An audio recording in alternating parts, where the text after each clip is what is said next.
Councilwoman Johnson, Councilman Canali, Councilwoman Robinson, Councilwoman Swearingen Washington, Councilman Smiley, Councilman Jones, Councilman Colvett, Councilwoman Logan, Councilman Ford, Councilman Carlisle, Councilwoman Easter Thomas, Councilman Morgan, Chair Warren. Present.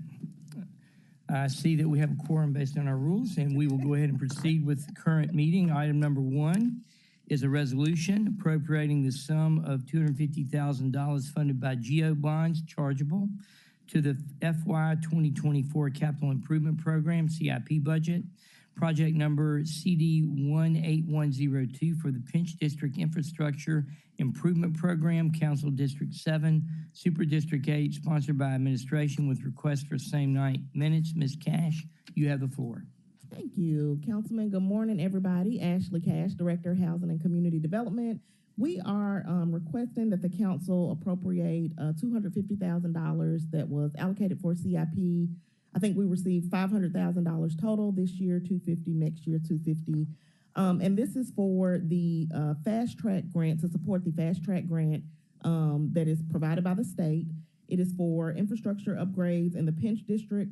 The grant is a $36 million grant that requires a $12 million city match. And so these funds will be counted towards the match. The grant is for infrastructure improvements. So that includes sewer line relocation, which should be complete by the end of this year. New underground power, which is ongoing with MLGW, and then street lights, street light improvements in the area. To date, the infrastructure upgrades have helped the completion of St. Jude Domino's Village. And like I said, sewer is in the last phase, anticipated to be complete by the end of this year. And the goal of the project is to ensure that there's adequate capacity related to electric, gas, and water in the Pinch District. And so with that, Chairman, I request that y'all approve this resolution. Just a couple questions. Out of the $12 million you say that we're funding, this is $250,000. How much has been funded to present, and where is the rest appropriated in our budget? So the $12 million to present, I believe we have committed about $3 million. We've matched the grant with about $3 million of that $12 million. These funds are coming from TDZ bonds, and so initially when the project started, it was the TDZ that paid for the city match, and we anticipate that the TDZ will continue to pay the city match for this project. And why are they not paying this? Because it's a CIP appropriation, and so we requested some funds to assist with professional services from the city, and so we received this $500,000 CIP allocation to support those professional services. So these are professional services the city is supplying for this project that wasn't in the original request. Is that correct? It's a part of the budget. I'm not sure if I understand your question, but it is a part of the budget, but we requested the city to help support the budget. So we get reimbursements from the state on this fast track grant. We received our first reimbursement a couple of months ago. And so just to keep up with the work and the project, we did request the administration to identify some funds via CIP to continue with the professional services on the project. Will we be reimbursed into our CIP budget for this money that we're supplying now? No. The CIP funds would count towards the match. So it'll be $500,000 out of the $12 million that would count towards the match to the grant. So the rest of the $12 million is coming from the TCD? Yes. And the original $12 million was supposed to come from them. That's correct. And the reason it's not is they haven't had the income? So during the pandemic, the TDZ budget shrank to zero. We had to pay debt service first, and then we could do any other approved activities within that TDZ. And during the pandemic, because of sales tax and everything, we were not allowed to collect online sales tax. And so what you would think of in-person sales tax was low. And so those years, essentially, the TDZ did not supply funds into the project. And when did they start resupplying funds into the project? So we there's funding available currently, and we anticipate within the next month or so being able to have a full amount of what's available. But this year will be the first year that we'll get money back from the TDZ to contribute towards the project. And what are we expecting this year from the TDC? So I couldn't answer that. That is a question for finance. I know right now there's a little bit over 2 million in TDZ. I think what they have to do is to determine what the total TDZ amount is. And then they'll look at our debt service, do the math and calculation, and then they can let us know what we'll have a balance in terms of what's available for the project this year. Annually, I think prior to the pandemic, we were receiving about $7 million per year in TDZ funding. And so we hope that amount catches up. But like I said, with this being the first year, we know we've got 2 million available. We'll look at debt service, and I'm saying this is a function of finance. But we'll look at debt service to make sure, because that is the main goal and priority. And then we'll be able to say how much is left for the project. And that will give us a good projection as to what we can anticipate the next couple of years as we complete the project. As we move forward, I think it would be nice if you could bring us back just a report of where they are exactly so you'll know the exact numbers. Let the record show Councilman Ford has joined us. Welcome, my friend. Thank you. Okay. Do you have any questions on this particular item? No, Okay. Seeing there are no further questions, all those in favor, please say aye. I need a motion, Mr. Councilman. move it. And I'll second it since I'm the only one here. All those in favor, please say aye. Aye.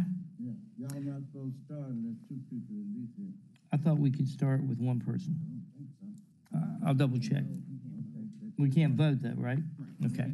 can't move now, Oh, okay. Well, thank you. you know? Yeah, got to be at least two people here. All right. Thank you, Chair. All right. That looks like it passed, and we'll send it down with a favorable recommendation for same night minutes. Thank you very much. Thank Any you, other and we'll things? bring that report back to you. Thank you so much. Thank you. Bye-bye now.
Morning, everyone.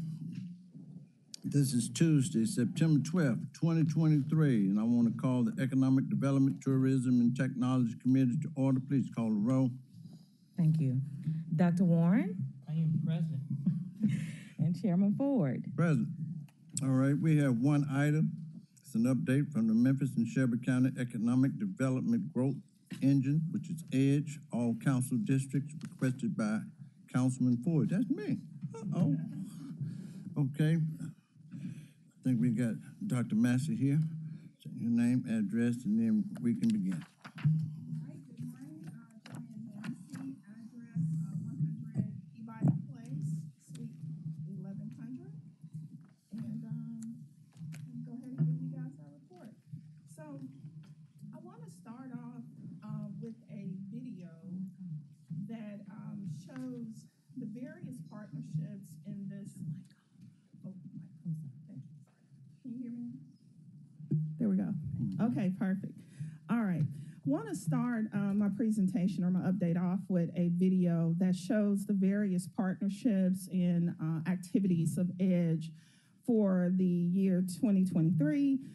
In this video, although we'll be talking about two particular events and a project, you'll see video of our Suburban Chamber Alliance partners. You'll see the Chamber, Delta Regional Authority, Mayor Lee Harris of the Shelby County government, and others. So we'll play this brief video, and then I'll give you a verbal update.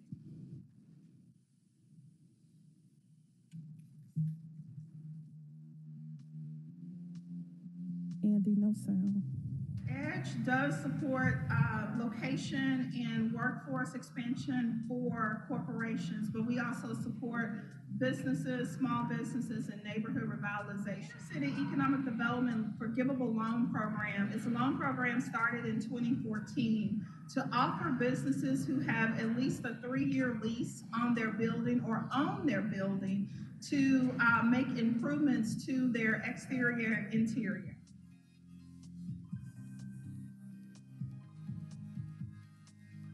The redevelopment of 100 North Main is vital to the economic development and viability of downtown Memphis, and the commercial activity that will be fostered in the building will create jobs in Memphis. Once completed, 100 North Main will include 2 restaurants, 336 apartments, 196 units in the main tower, condominiums, a 156-room hotel, and 93,500 square feet of office space. EDGE's support comprises a significant portion of the deal needed to restore 100 North Main into an occupied mixed-use property. EDGE joined the partnership that included the Downtown Memphis Commission, City of Memphis, Housing and Community Development, and the development team led by Kevin Woods and Billy Orville to revitalize the tallest building in downtown Memphis. This $267 million investment will be one for the records for our city.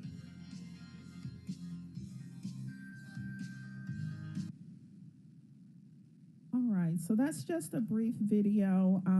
We do have some video testimonials from some of our ICE loan participants, but what you can see there in that video, Council, I wanted to show you was not only are we focused on corporations, but we also work very intensely with our partners for neighborhood revitalization in support of small businesses.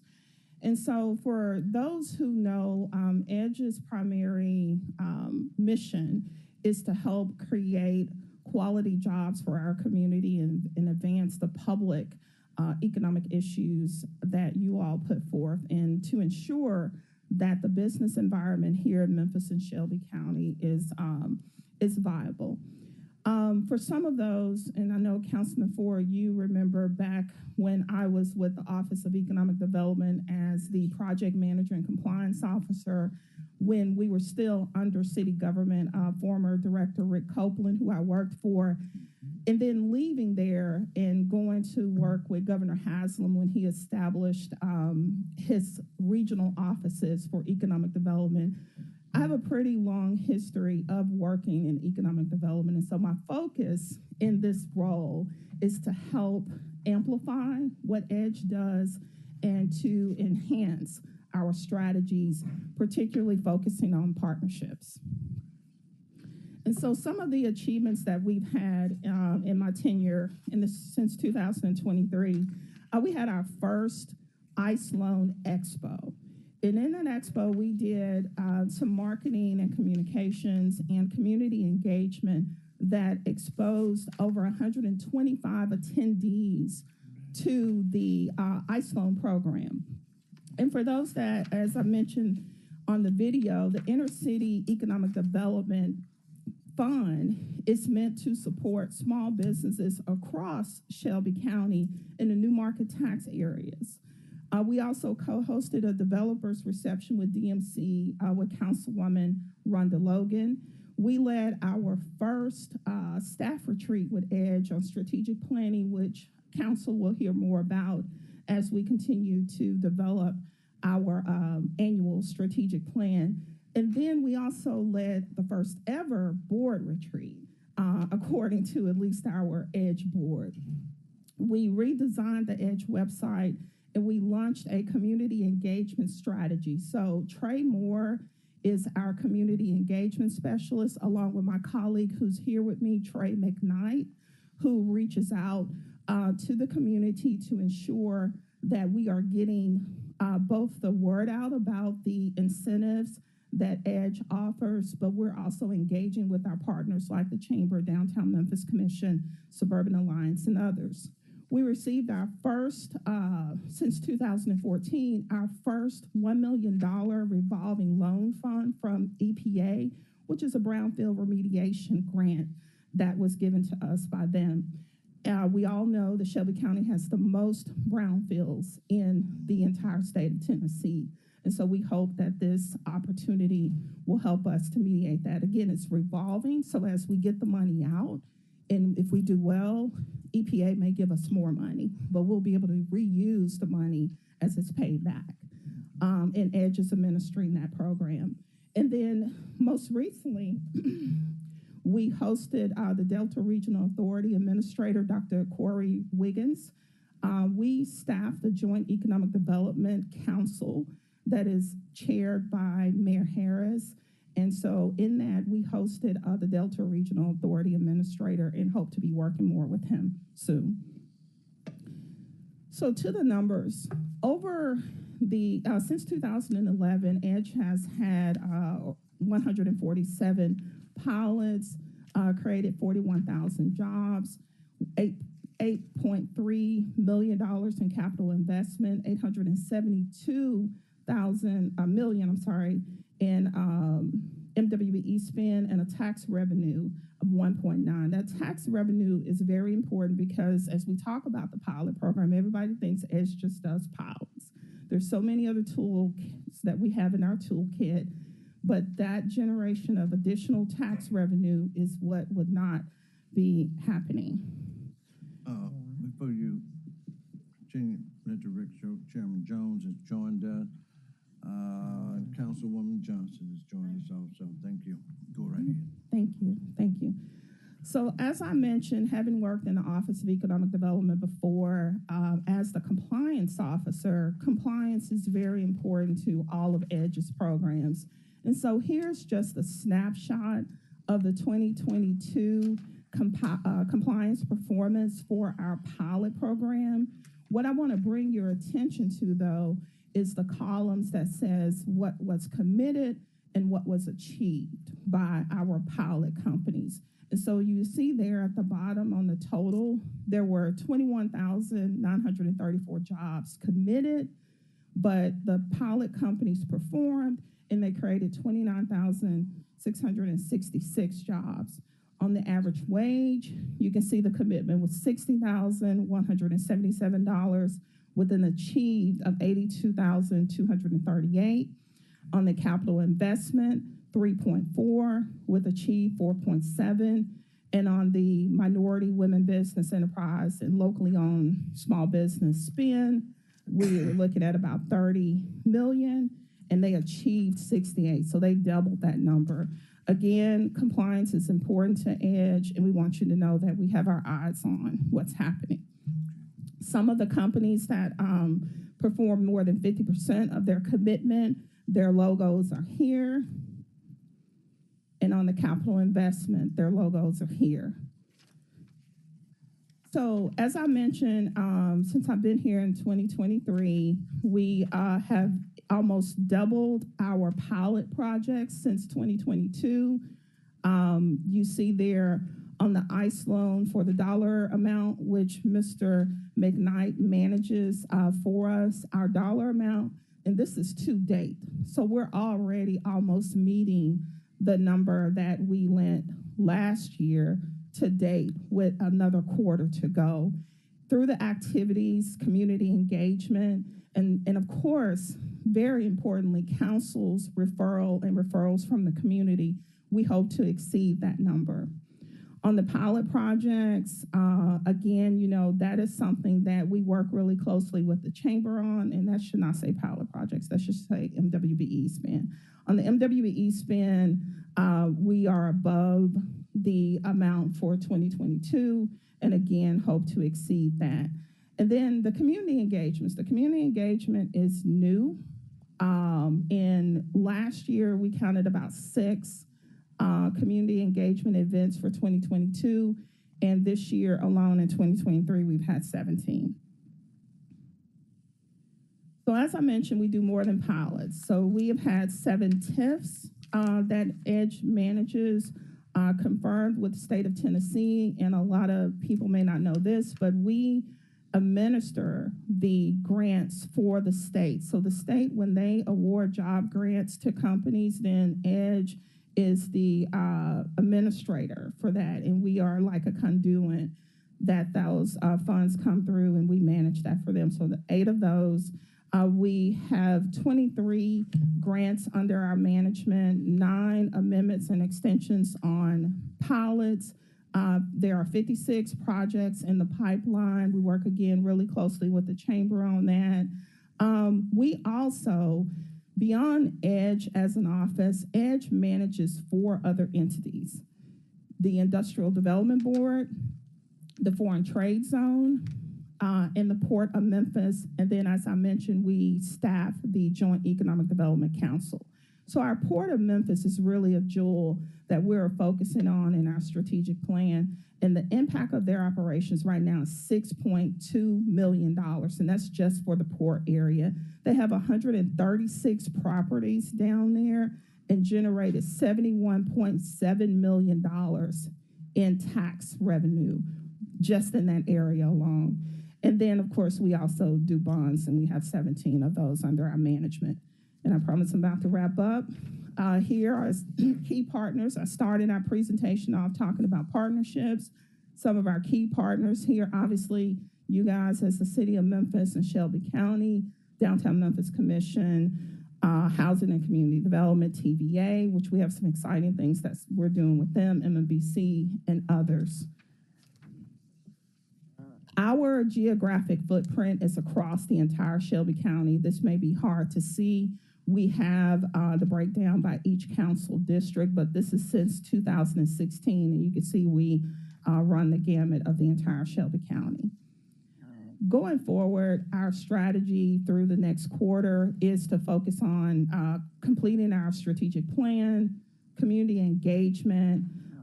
We plan on having roundtable discussions throughout the quadrants of the community, and so we'll be working hopefully with you all to identify the areas and the host for that. Federal partnership with DRA, we will be having a reception. The brownfield remediation grant application will be coming out, and we'll be doing a tour on that. We're looking at our policies and processes to ensure efficiency and, again, meeting our goals, and then just continuing to train staff. And so the last thing before I wrap up, my colleague, Ms. Williams here, has a little pen that Ms. Dearborn, we want to give to each council person. It is very important, like the chamber has ambassadors for the chamber. you all are already ambassadors for economic development for Shelby County, so we want to just make it official with you all. We want you to continue to amplify the message of EDGE, the products, the incentives that we have to share with the community, and we want to be helpful to you. Appreciate you. Thank you very much. I think Councilman Warren. Thank you. I just wanted to make sure, the reason that we only have 8.3 million in capital investment, but we have 872 million in spend, is that we're talking about salaries? Because, I mean, I don't understand, Yes, sir. So we have more salaries than we actually have actual capital invested in the ground. That's a typo. It should be billion. That's $1 billion. Yes, sir. Which one is it? The Capital investment? 8.3, the capital investment. Yes, sir. Okay, good. That just didn't look right. Thank you. Yes, sir. Absolutely.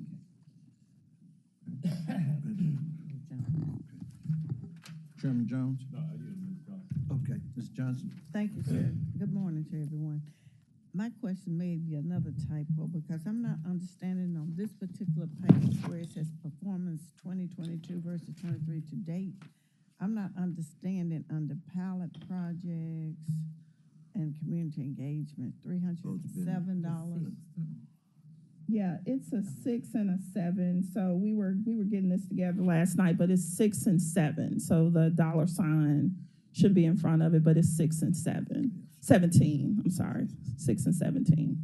So we had 6 engagements that we counted for the community engagements for 2022 and 17 for. Remove the dollar sign. Mm-hmm. Okay, Yes. let me ask that. Now, the other general question I have is, you talk about your partnerships. For instance, let me pick, let's say, CRA. How are you in partnership with CRA? So CRA also received a brownfield or a EPA grant. And so we're working with them under the advisory council established by both our grants, with the Works. The Works leads the advisory council or manages that for us, and they staff it like we staff the Joint Economic Development Council. They staff the EPA brownfield remediation grant advisory board. And so CRA has a EPA grant. We're working with them, and we feel like that with the projects that will be identified for our EPA grant, that there is some complement to the grant that CRA has. So Andrew and I are meeting along with his team and with the Works to work with them. So you're sort of just blending funding. It's not blending funding because with the EPA, they have very strict guidelines on how the funds are used, but it's actually leveraging it. It's leveraging it for the benefit of the entire Shelby County. So their activity and our activity is complementary. Mm-hmm. And so what we hope is like a capital stack for a project that we're able to bring those activities together to be able to support the community. All right, thank you, appreciate it. Okay. Thank you, Chair. Before Chair recognize that Vice Chair Smiley has joined us. Go right ahead, Chair. Thank you. Good morning. Ms. Massey, when your predecessor, when Mr. Dahlberger was the president, I brought forth a resolution to talk about higher wages in which we incent. And I received a great deal of pushback, not only from him, but from the chamber.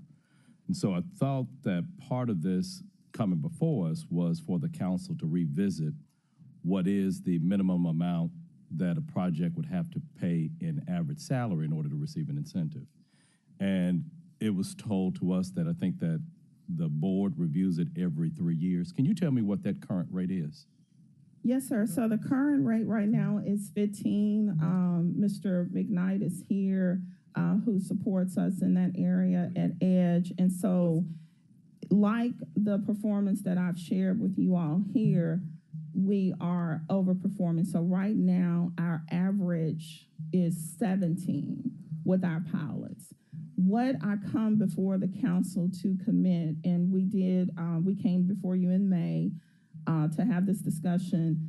We're committed at EDGE to look at this on an annual basis. I've been looking at this for the last couple of months, and to your point, and this is Ms. Dearborn, as she mentioned to us, is a part of our discussion.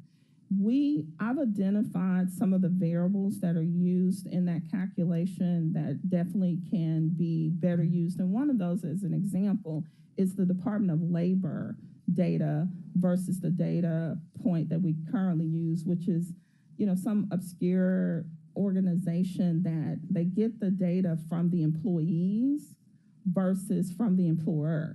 So that's just one variable that I've identified in this calculation that can change, that we will be using differently. And then, like I said, we'll be doing this on an annual basis. So right now, the pilots that we have, under agreement, they're performing at about $17 an hour. Our minimum has been $15. Okay.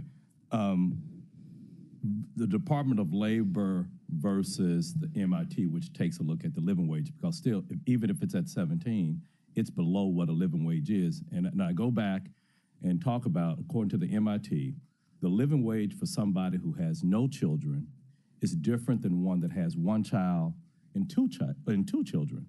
And so when I first looked at it, when Mr. Dolberger was sitting in that seat, you have two different numbers here. But it was, what would have been logical to me is basically split the baby in half.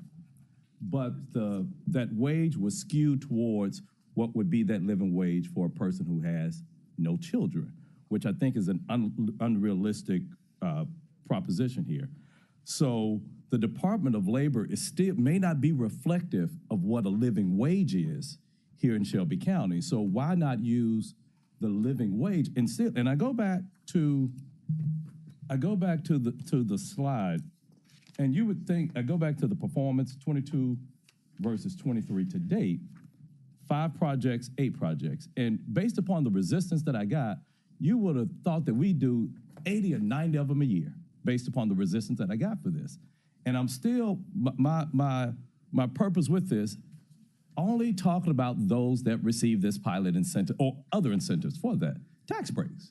So for us what's going to be a disappointment of mine is when I leave this council is that because I'm just one person, we as a council did not do more, and we have an election coming up. We have people running who say you want to make lives better for people who live in Memphis. And if we don't do anything to raise people who don't ask for an incentive, we have nothing to say about them.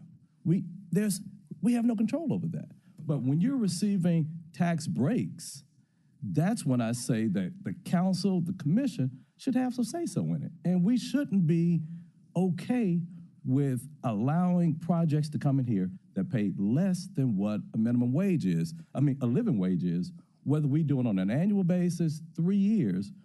Colleagues, we are not holding true to what we say we want to do to make the lives better for people that live in Memphis.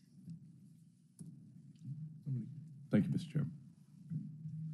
Vice Chair Smiley. Thank you, Mr. Chair, and I just want to echo the sentiments of Chairman Jones. What I'm trying to figure out is, and I can't remember, what was the minimum wage the year prior? For the pilot, 15. So we haven't moved the needle at all. Not in 23, not since I've been here, but again, my commitment. So the process as it was with EDGE was to look at it every 3 years. And so my commitment to this council, again, I'm obviously on board with help. This is the role to help improve the quality of life for our citizens. And so my commitment to this council is to look at it on an annual basis. And so going back, and it's a part of our strategy in the next quarter, is to look at that so that in the next fiscal year, so when would you all be before the council again? And with this is where we were, and I would hope the next time you come before us, it's not stagnant at $15 an hour as the minimum. expenses are increasing. Inflation is a real thing. If we just go to the gas pumps, we see that. We look at anything that we pay for, we see it.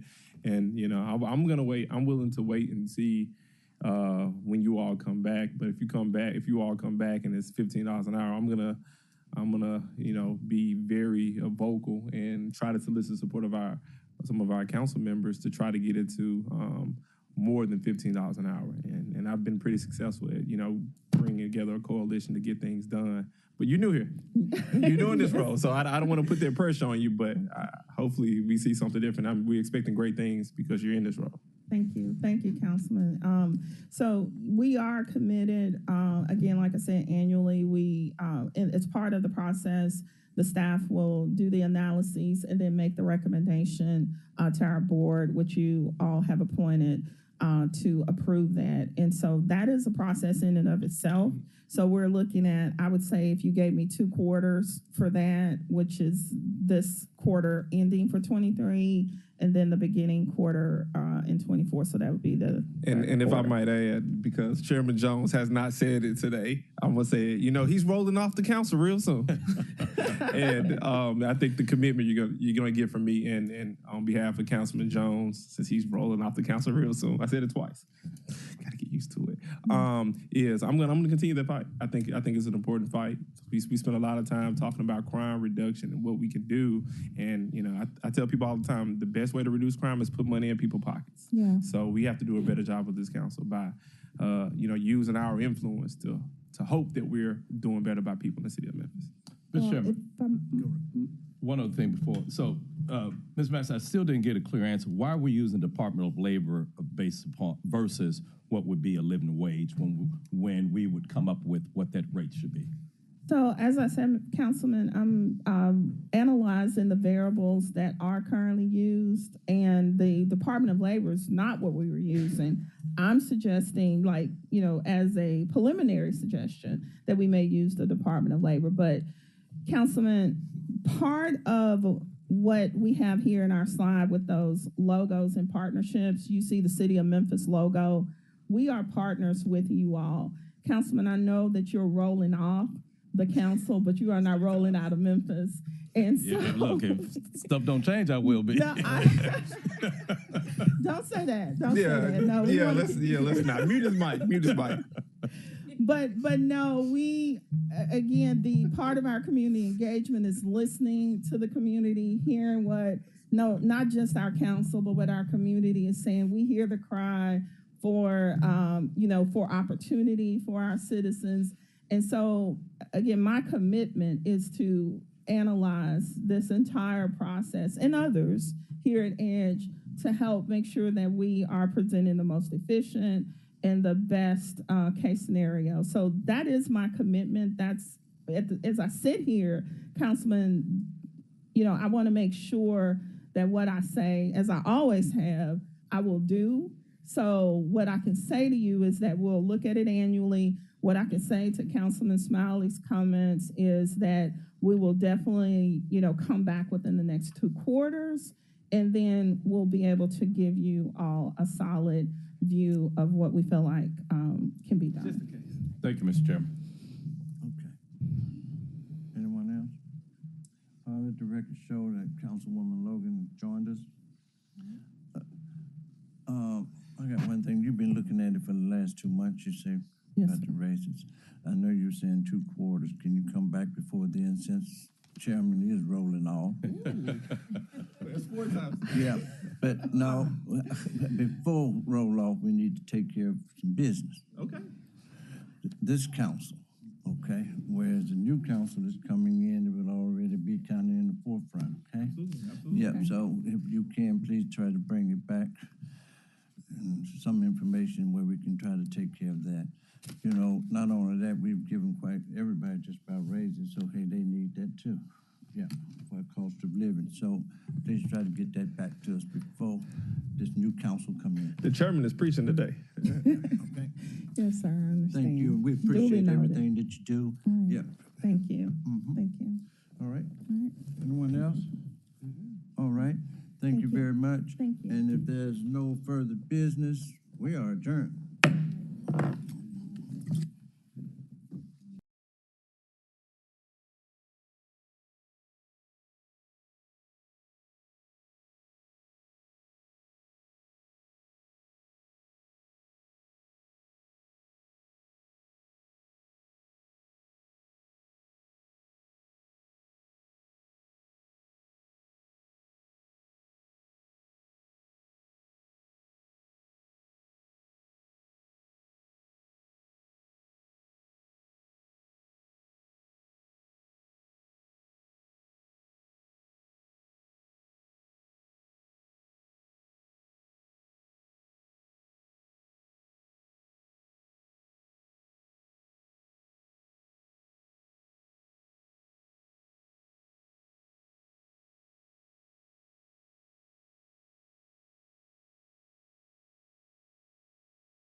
It is 9:21. I'm Vice Chairman J.B. Smiley, if you didn't know. All right, and I call the Public Works, Solid Waste, and General Service Committee to order. Ms. Key, you know what to do. Councilman Jones. Here. Councilman Ford. Councilwoman Logan. Councilwoman Johnson. Chair Smiley. I'm here. All right, we have 3 items on the agenda. We're going to get through these pretty quickly. Item number 1, resolution appropriating contract construction funds in the amount of $1,350,000 for project number EN 01113 Speed Hump Installation Group 13 FY24. All council districts sponsored by the administration is requested 9 minutes. Can I get a motion in a second? Moved by Ford. Second by Councilwoman Johnson. So good to see you today. Absolutely. Go ahead. Randall Tatum, City Traffic Engineer, 125 North Main. This is a resolution to appropriate construction funding for FY24 speed hump installation. We anticipate that this funding will address speed hump installation at approximately 50 locations. All the work is going to be performed by Precise Concrete, who is an MWBE contractor. All right, so quick question, not necessarily related to this particular allocation. I guess my question is, how far are we behind as it relates to speed pump installation? Because I know we have a lot of requests. I just want to know where we are. Yeah, so currently, like I mentioned, this funding should address 50 locations. We currently have a construction ready list of around 92 locations, so the backlog will be approximately 42. Okay, so then my next question is, how long before we complete all the installations that we have, in the queue now? Like the 42 waiting, the 50 that's ready, and the 50 that we're allocating, we're addressing right now. How long before we finish everything? Yeah, so we should be complete with the 50 scheduled for this fiscal year, probably sometime after the first of the year. Mm-hmm. The completion of the others depends on funding. So this is just. So how much more funding do you need to address all of them? Are we talking about additional funding, or do we already have enough money in the budget allocated for it? We would need additional. He was like, nah, we need more money. All right.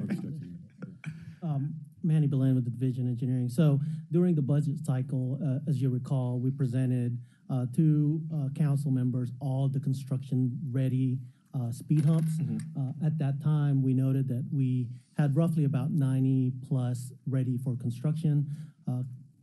Council members allocated some dollars for that.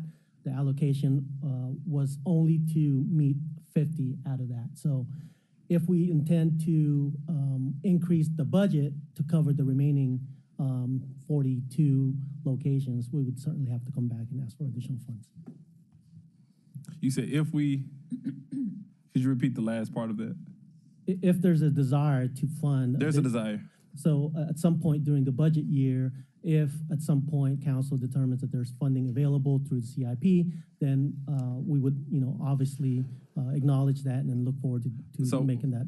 Okay, and then I think this will be my last question on this particular topic. Point of perspective, I am just so happy to see this new staff.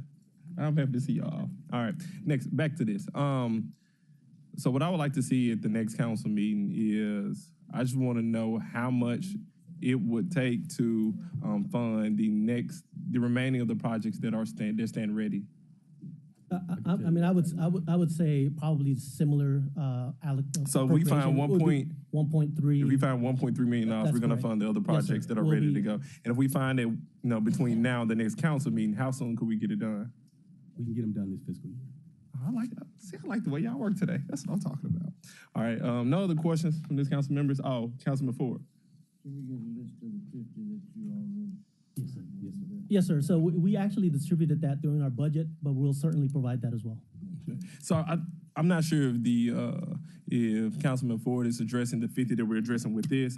He may be addressing the 50 that the council is likely to address at next council meeting. Because I think at some point, go ahead. Yeah, at some point, I remember when we talked about speed hump installation, we were like a year and a half behind. And I just want to make sure we're doing everything we can to get caught up, because what I'm hearing all throughout the city is people are driving crazy throughout the streets, and we have to do everything we can to, make sure the folks who live in our community is safe to the best of our ability. And providing speed humps necessitates folks to slow down.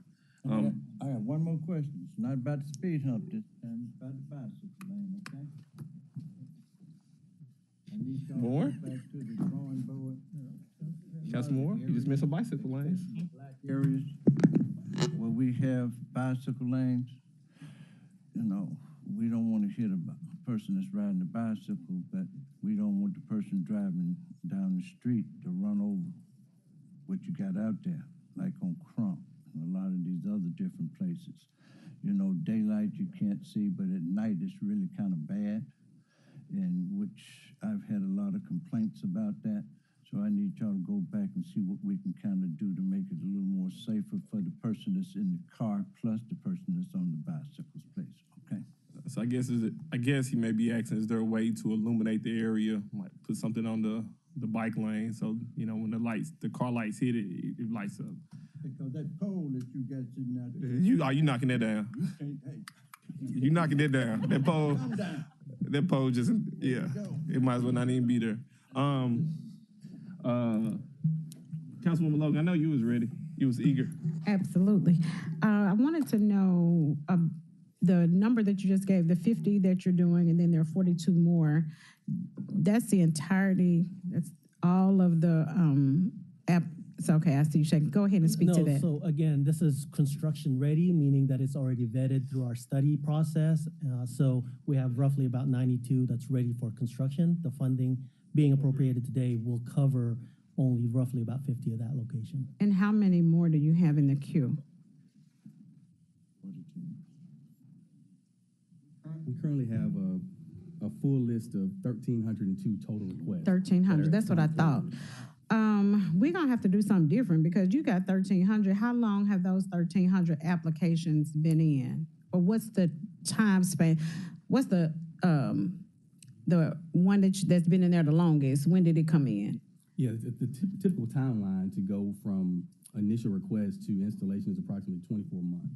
So 2 years. So is that, you're saying the ones that you have in now, the ones that's been in the longest have only been there 2 years? They have been there 2 years, rather.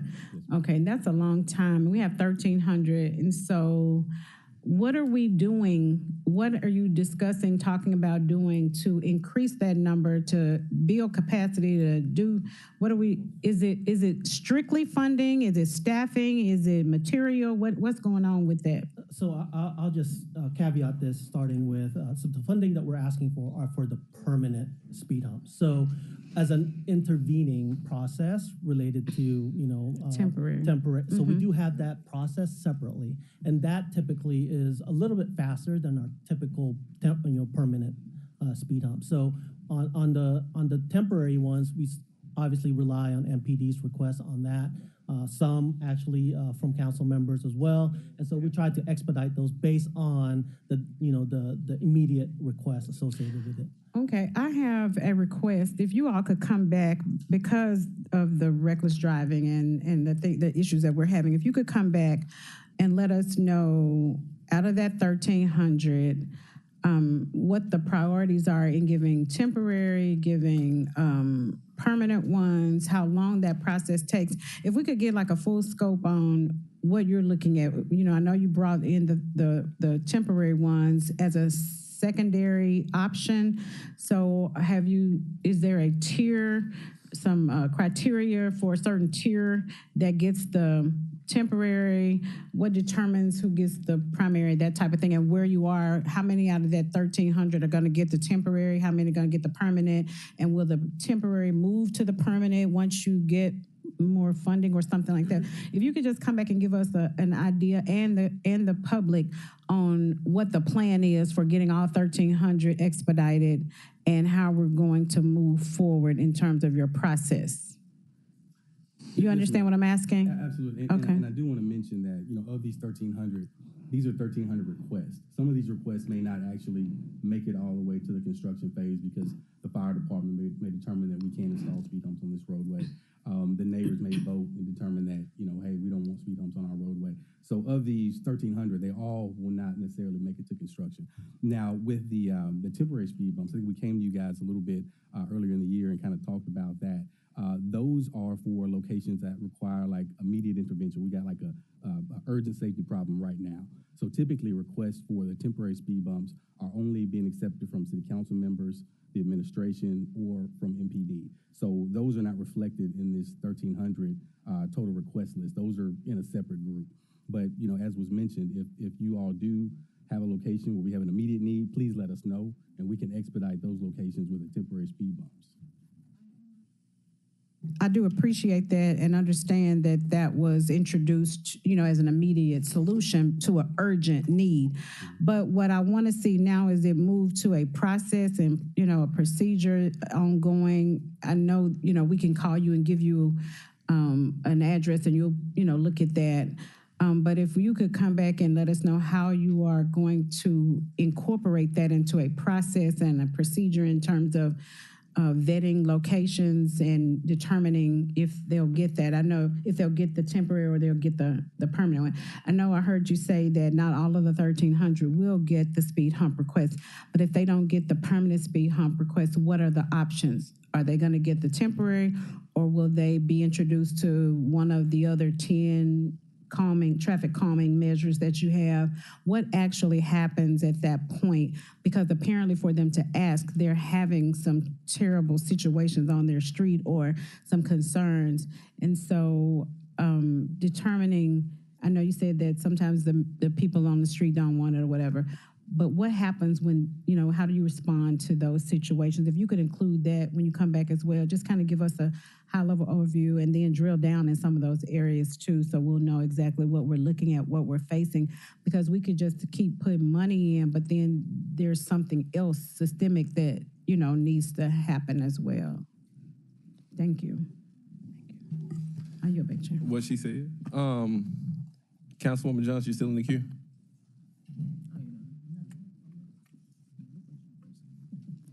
Excuse me, then. I stand corrected, Allegedly, someone said your hand was kind of in the air. It's okay. All right. So hopefully you all come back before the council next week. Well, I think you said 1.3 is to fund the remaining projects that are staying ready. And then I think you had some additional requests from Councilwoman Logan. So let's figure 24 months. That's a very long time. And during those 2 months, what happens? We're talking about more car wrecks. We're talking about more people speeding down the streets, and we're talking about a lot of very concerned, and rightfully so, people in our community sending emails and calls to the council members talking about how we're not doing anything. And instead of throwing y'all on the bus, we take the heat. So right now, you got to help us out. And also, inquiring minds want to know, do you all still have that interactive website where you can kind of follow the process? Could you talk a little bit about that so we give the general public some more information? Okay, how do you find out where or what's happening with your speed hump?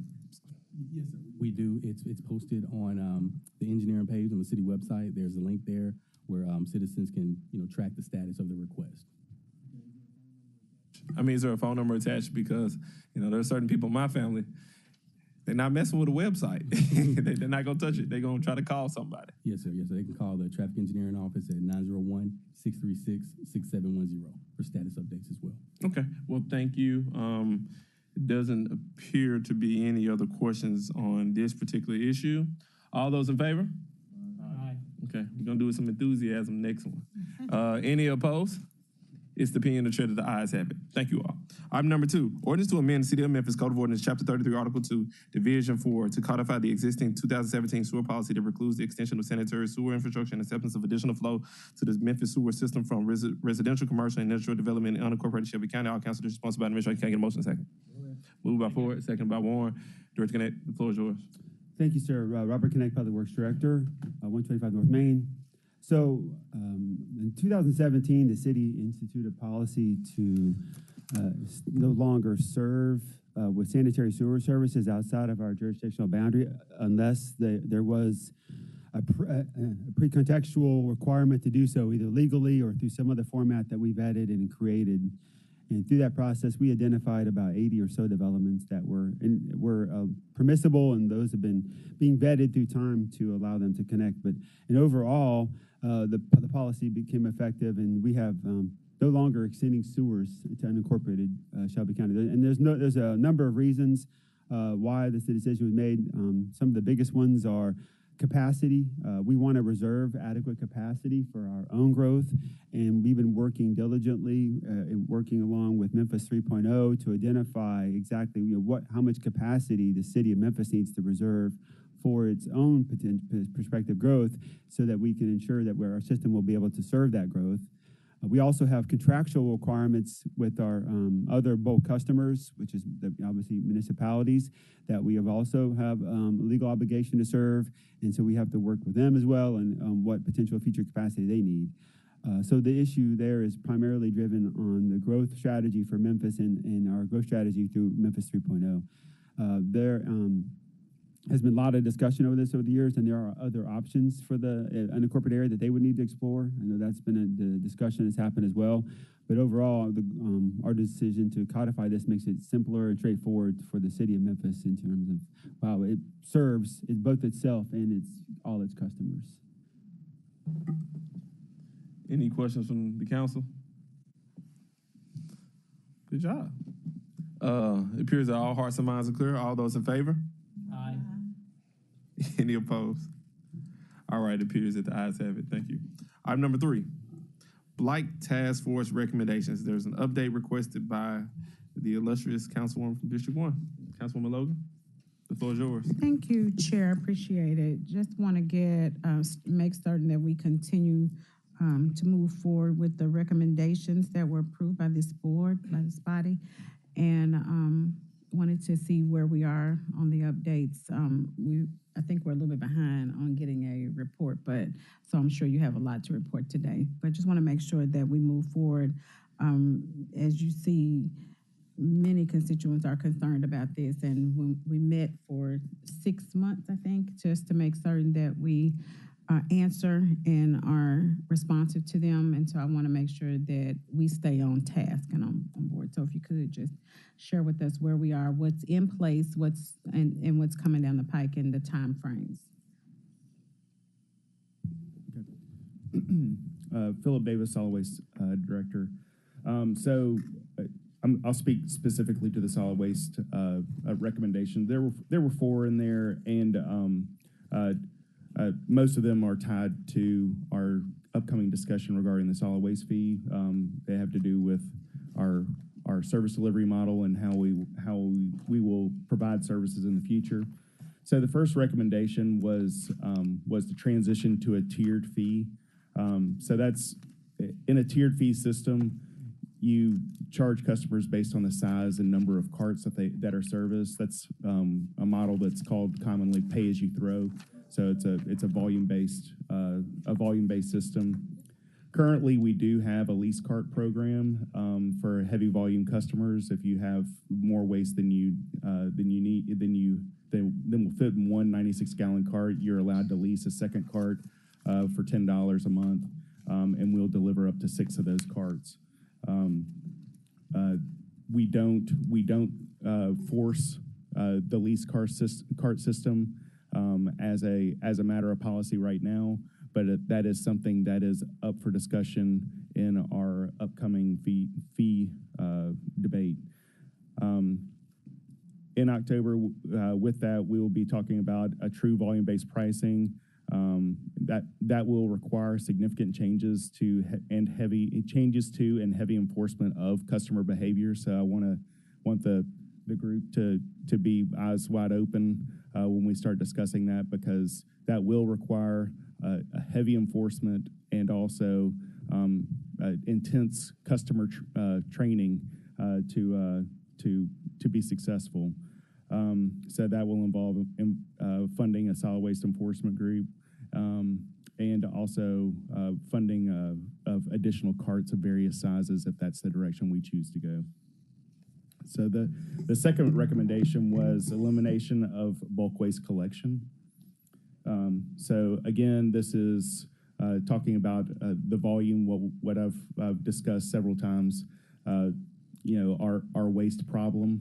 We generate a lot of waste, and we don't do a lot to discourage the generation of a lot of waste.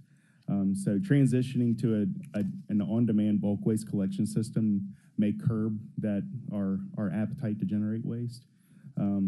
Limiting bulk waste calls to 4 to 6 times per year, and doing a call-in type service delivery model.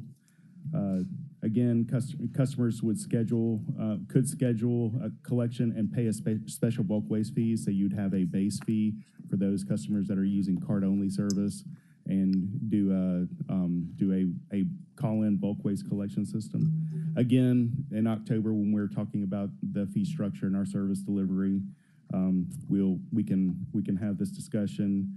Implementation of a true volume-based pricing will require significant changes and heavy enforcement again of customer behavior. A solid waste enforcement group again will be required to police this, and funding of equipment and personnel depending on the level of service that we come up with. The third recommendation was support of a regional solid waste plan. This one is off and running right now. We've been working with both the Shelby County Regional Solid Waste Planning Board and Memphis Shelby County Office of Planning and Development. Memphis Shelby County, because this is a regional plan, the Memphis Shelby County Director Zenas Group and Memphis Shelby County Office of Planning and Development is taking the lead on this, developing an RFP. The Regional Solid Waste Planning Board, which includes representatives from the county, the city, and the other municipalities within Shelby County, have adopted a resolution supporting the RFP. The RFP is currently in review with Shelby County's procurement group. We have received a $250,000 grant from TDEC supporting the waste characterization study portion of because we'll do a study of the waste stream that's coming out of being generated in Shelby County, and then we will, from the data that we get from the waste stream, we'll develop that solid waste plan. So TDEC has given us $250,000 supporting that. So that's where we are with that, and we're encouraged with that. Yes, ma'am. Okay, the plan that you all are developing, are you going to use that plan to inform the first two, or are they separate? They're separate now, based on the plan. In some regions, it does impact the collection model and the collection system, but the plan is really designed more for disposal options.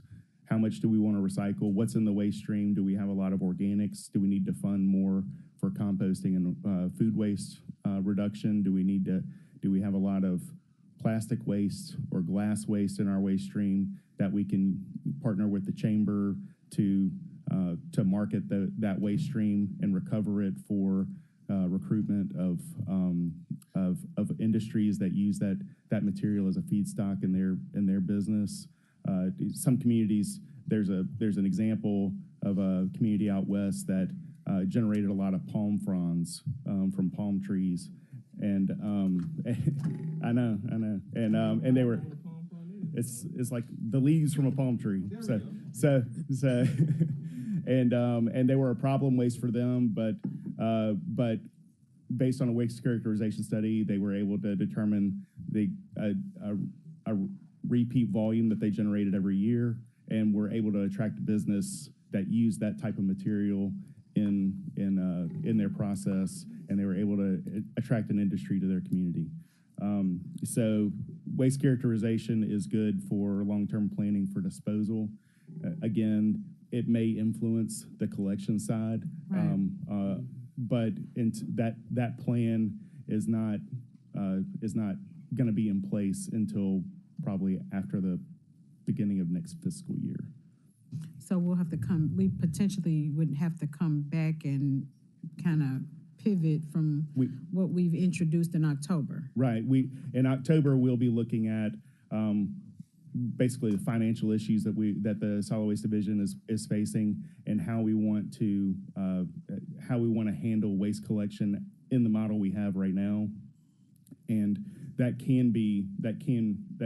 we can reduce costs by reducing our level of service or changing the level of service that we have. That is something that can be debated, but the plan and what we'll see in the coming years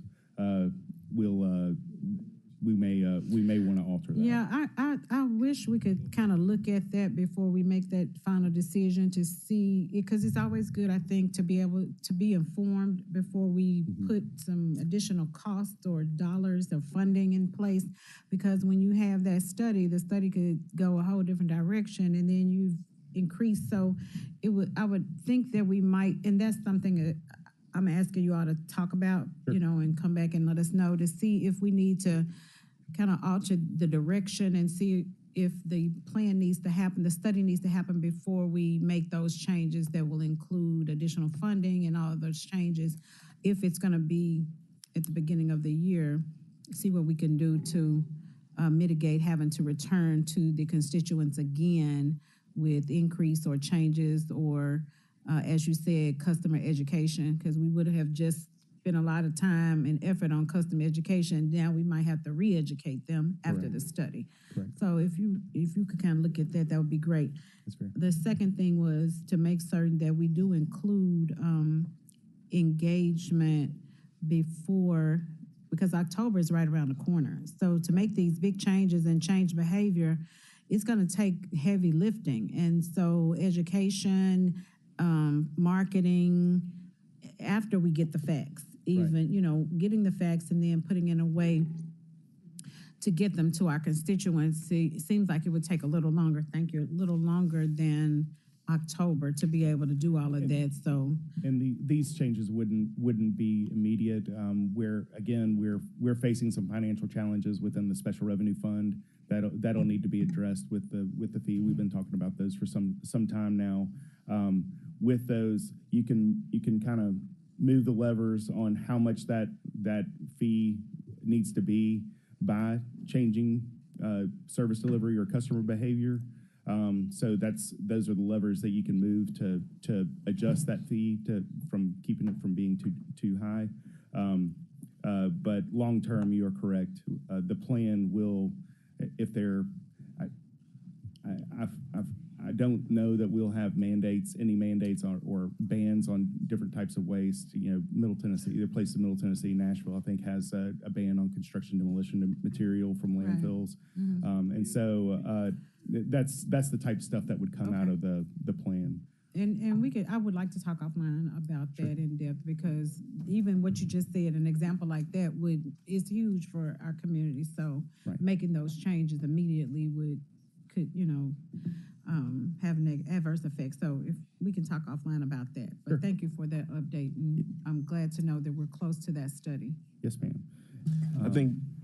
Go ahead. I think Chairman Jones had a question. Sure. No, it's not necessarily a question, just a resounding statement or repeating statement. When we talk about the service delivery, we still are talking about services to make our city cleaner. So a reduction in service in an already dirty city is unacceptable. So, and I still go back to say I've never seen Memphis as dirty and as filthy as it is right now. We don't need a study to say it's nasty and dirty and filthy. We can ride. We conduct a study every day, anecdotally, just driving down the streets. Yeah. And so if we, and colleagues, JB, I'm about to say it, as I roll off this council next year, you're going to hear plenty more today. But colleagues, you all need to be open-minded. And Mr. Davis just indicated we have a projected shortfall in the revenue fund for solid waste. What's a fair and equitable system, because somebody who's making $17,000 a year paying the same solid waste fee as somebody who makes $500,000 a year is structurally wrong. The only way to properly address that regressive tax is to put it in the property rate. As soon as they take a meter off, we are not collecting money that goes into that special revenue fund to clean up Memphis. So, colleagues, you all are going to have to say, I'm the cheapest person sitting on this dais. That is true.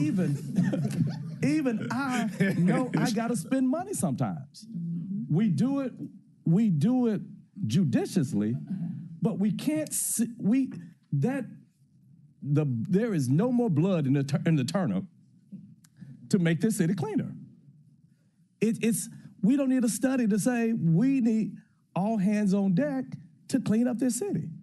And we have to have the courage, because y'all that are on the campaign trail, you probably are hearing complaints about the city being so clean, being so nasty. And we, as the funding body, we have not done anything to address it, and it rests with us. Thank you, Mr. Chairman. I agree. I think we spend too much time worried about whether we're going to get voted back in as opposed to just doing what we believe is right. People put us here for a reason. I think as someone who also supported a tax increase, because folks in the city have consistently said we want better services. We've consistently said we want a cleaner city. And if the way that we get to a cleaner city is by a very small tax increase, I think we have to have enough courage to do just that. We can't be running around saying we're going to provide a cleaner city, and we know we cannot do that unless we have more resources. So I think it's disingenuous to say, hey, we're going to provide a cleaner city, and we can't because we don't have the resources to do it. So I'm encouraged that, this new council, because we didn't get it done. We simply have not got it done. I'm encouraged that this new council will get it done. We want to provide better service for the city of Memphis, and the only way we do that is by increasing the level of services that we can provide, and we do that by revenue. Any other council members? And y'all, I'm just happy I'm sitting up here with soon-to-be TVA board member Patrice Robinson.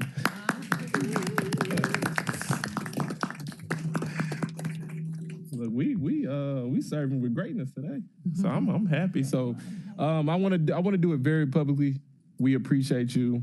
We thank you for your service to the city of Memphis, and on behalf of this entire body, congratulations. Congratulations. I don't know what to call you, so the floor is yours. Patrice Robinson. All right, okay. Back to the topic that you just stated. I don't know how much longer I'll be here, but it's most important. It's most important that we take cleaning up our city seriously. And Martavia said we haven't done anything. Yes, we did. We raised rates. We put more. We asked citizens to pay more money, but it was not the panacea that we needed to make this happen. So we know that didn't work. I don't need a study to know that. We just need to clean up. And my personal opinion, as I drive through the city and our citizens put things out on the curb, the quickest thing to do is not allow them to put things on the curb until a certain date. Because every time we pick it up and I drive through my community, that night they got another stack of stuff out there. That's our fault. We can't control that. They can put it in their backyard until we say this is the date we're going to pick up. And then we provide the service that's needed. I don't know how they can do that logistically, but I do think that we've got to put some things in place. One other point. We have suffered because we wouldn't raise the fees that were charged at MLGW, or they call them rates, whatever you want to call it, over years. Our system was failing, and now it is proven that. But as politicians, we did not want to raise those rates, and so they blame MLGW, but it's not their fault. The buck stops here. And we need to learn how and have the courage just to tell people the truth.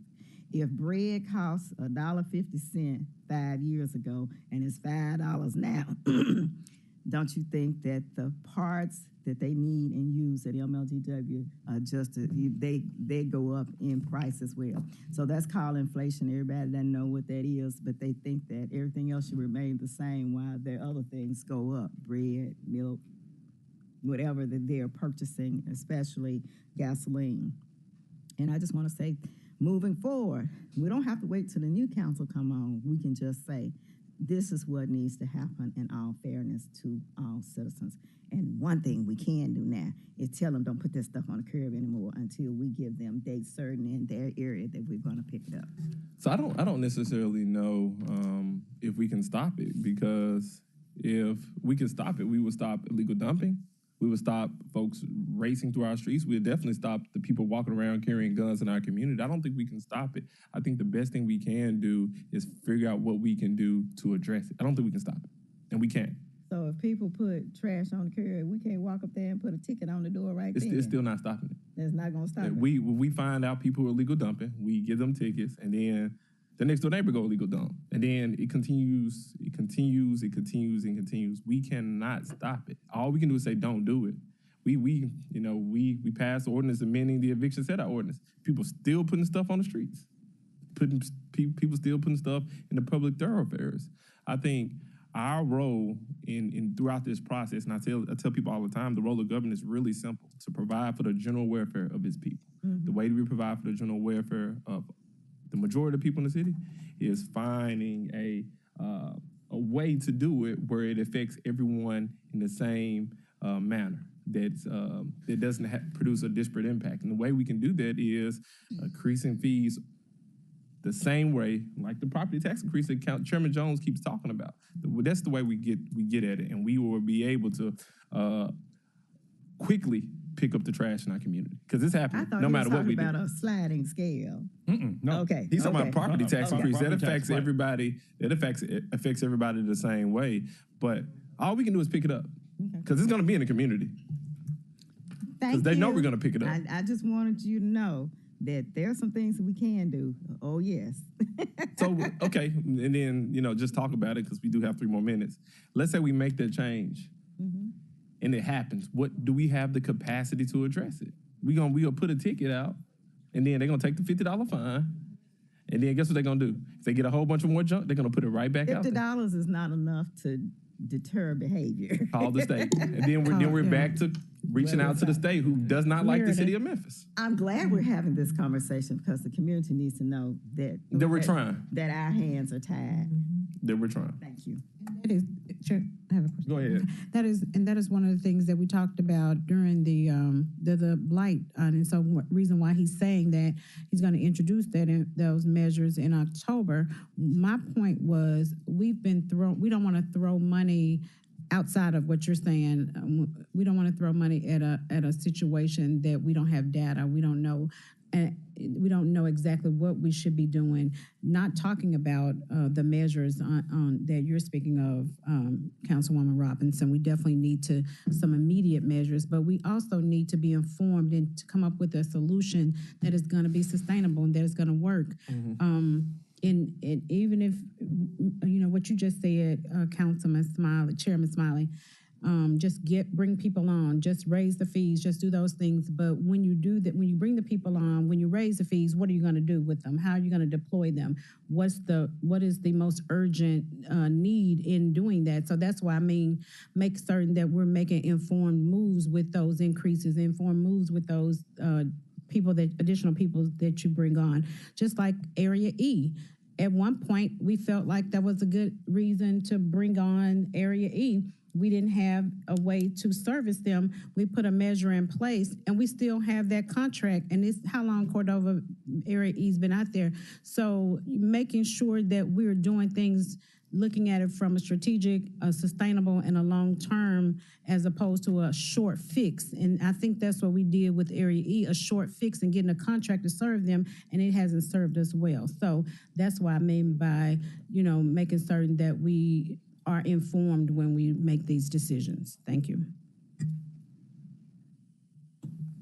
All right. Okay, Councilman Ford, the floor is yours. I just want to ask this question. Did y'all get Yes, sir. Yes, sir. We have started receiving the equipment that I've been talking about for quite some time, and ordered in March of 22, has started coming in the last few weeks. So we received 6 of the 31 pieces of equipment that, and we expect to receive the rest of them between now and probably Thanksgiving. So, but I'm excited about that. It includes garbage packer. Okay. Okay. No. Ours are desert tan. Ours are desert tan, but they're new 32-yard garbage packers, some dump body trucks, the dump trucks that follow behind the grapples and the wheel loaders for bulk waste, and also 6 grapple loaders, which are grapples with the 40-yard bed on the back of it. So it's probably like half and half bulk waste and regular garbage trucks. So my question, since we were talking about new equipment, does that impact the service level? Are we getting these on the street right away, or are we gonna have to wait till we get more bodies? No.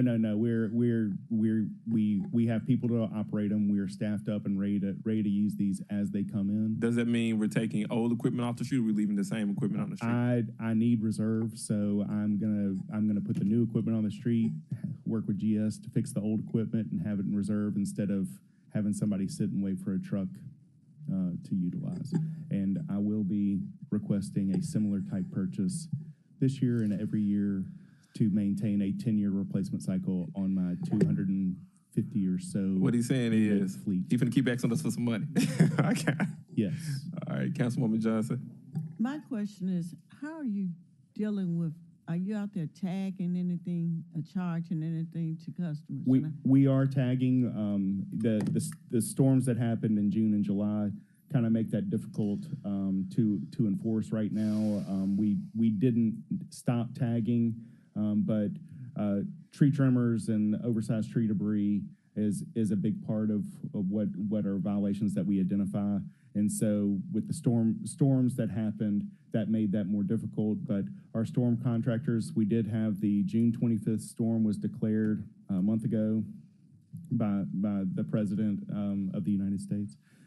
President Biden declared the June storm about a month ago, and last week the July 18th storm was declared by President Biden as well. So both of those storms have reached the FEMA threshold. We're hopeful that the manner in which we utilized our emergency contractor and monitors that will be reimbursable up to 87.5% from the federal government. So you should be picking up almost everything. Yes. It's tree debris. Yeah, tree debris, and then the additional equipment that's coming in right now is going to help shore up some of the strained equipment that we've had, because we have had. Our equipment's old, and so we do need to have a better replacement cycle on our equipment. Thank you. I do think too that whatever guidelines we select, it definitely needs to be pushed, marketed, so everybody understands the process. Mm-hmm. And again, like Councilwoman Logan, we need to know where the funds are going to. Because as soon as you do one thing, they do something else. And you gotta be flexible in that situation. We still have people coming up from Mississippi. Mississippi gonna stop us from coming down there with the crime, so we need to start stopping them with this trash. So we need to work on that, people. And then, I think the vacant lot situations are probably getting worse because people are just taking trash and then dumping. It's really not fair. So I do believe that if we put a little fee on the vacant lots or property taxes, that would help those individuals. But I do think it's important. Director Connect and I work hand in hand in a lot of this stuff. The way the ordinance is written for solid waste, we're a utility. We're a fee for a service that's provided, and the baseline service is identified in the ordinance. We rely heavily on Public Works to work their enforcement side for when people choose to not to follow these rental set-outs. That's not really a solid waste issue.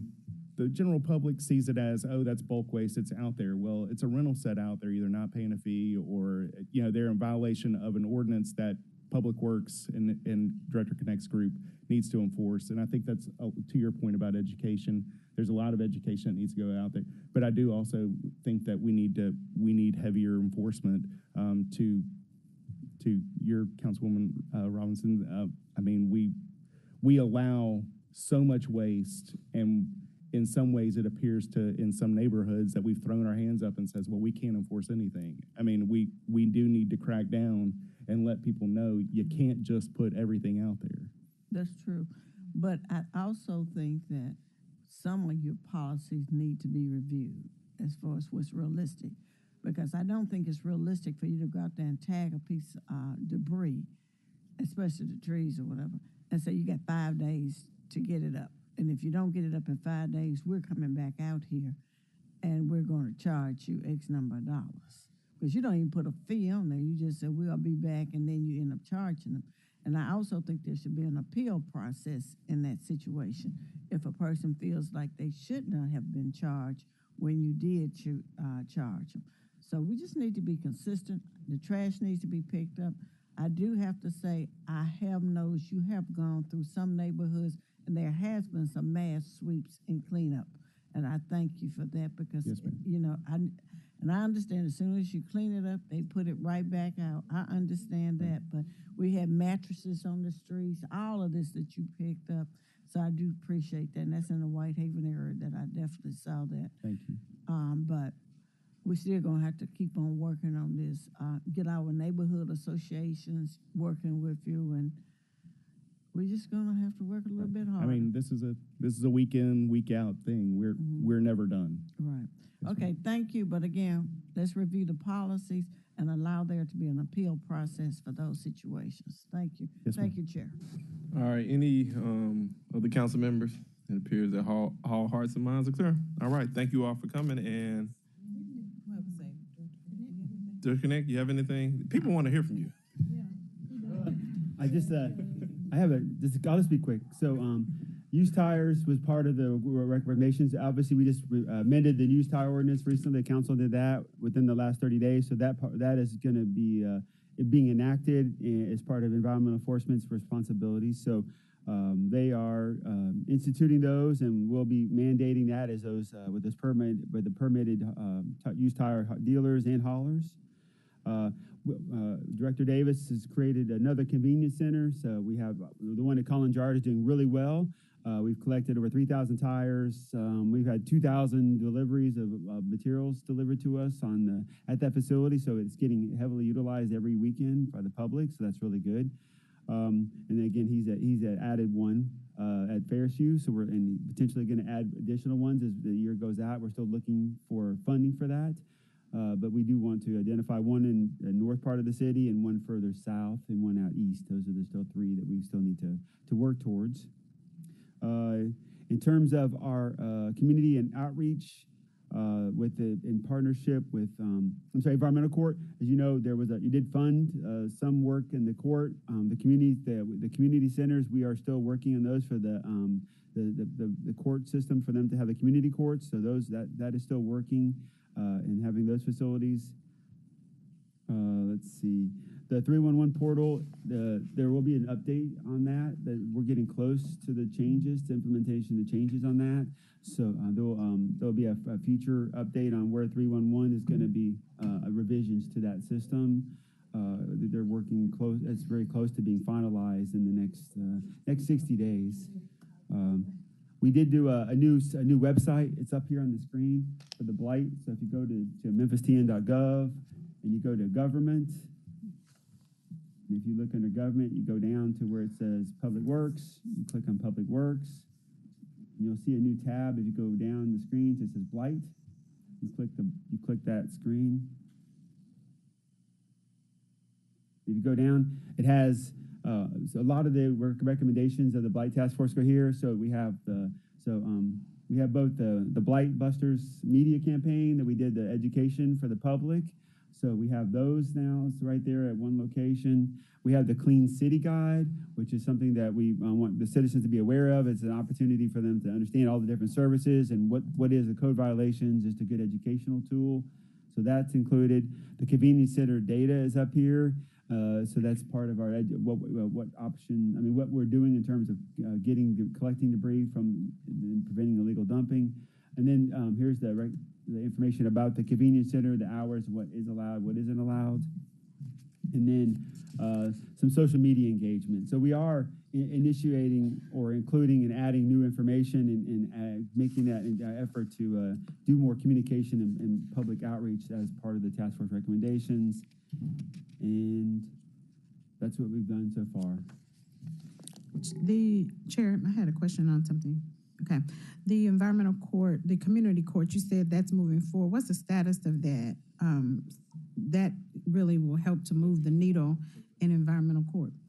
Yeah, we have an agreement or established with the environmental court, and so we do have 5 community, and if I remember, it's 5 community court locations set up with. So they are holding those regularly at those community centers or facilities, and so we do have that agreement established. And I think Whitehaven was the only one that was on. I think we were still working to identify an alternate location because of the construction. But let me get it. I can bring another update just about convenience center. I mean the communities.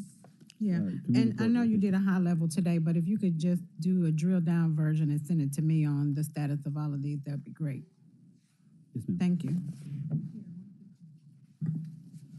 Hey, Cheyenne. The floor is yours. When are you gonna come up with another Collins Chapel similar situation? Hopefully in the Whitehaven area. The Collins Yard, you mean the convenience center? Well, so there's one at Ferris View now that Solid Waste Director Davis opened over there. So if you go at the 3207 Ferris View Drive, there's one available now. But yeah, we would like to. I would ideally like to find one that's further south, closer to Shelby Drive, Elvis Presley area. That's where we had. Ferris View, that's a one-way in, one-way out street, if I remember right. Yes. Okay, I got so I know where I am. Okay, I went by there the other day, but I didn't realize that is what that site was. But I did see some trucks over, and I just thought it was another site for Republic or somebody. No, that's the director's. I'll let him talk about that facility. Okay. Yeah. So at Ferris View, there's a big city parcel there. It's right there where the pallet station is at Lamar and 240. So that Ferris View location, we have a transfer station, half the city, the area C and D. So everything basically south of Southern and Park is serviced out of that Ferris View complex. Also, there is co-located on that property just closest to the interstate, so just north of the Ferris View on the north side of that property, there is the Recommunity. It's operated by Republic Services recycling facility, and that's where all the recyclables in the region go. It's city property, city building, but the operation is operated by Republic Services. Okay, I remember seeing Republic. Right. Okay, so are we advertising that's another drop off like Collins Chapel yet? I mean, that has been put on the media and then in the news releases that I've been putting out, and I believe in Director Connects as well. okay, we'll work on that. Thank you. Yes, ma'am. Anything else, Director Connect? Because people want to hear from you. No, thank you for the time. I think we'd be glad to come back and discuss this as it moves forward. You too, Director Davis. Yeah, I apologize for monopolizing the time. We hear from them all the time. We like to hear from you better. All right. With that, this committee stands adjourned.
I'm ready.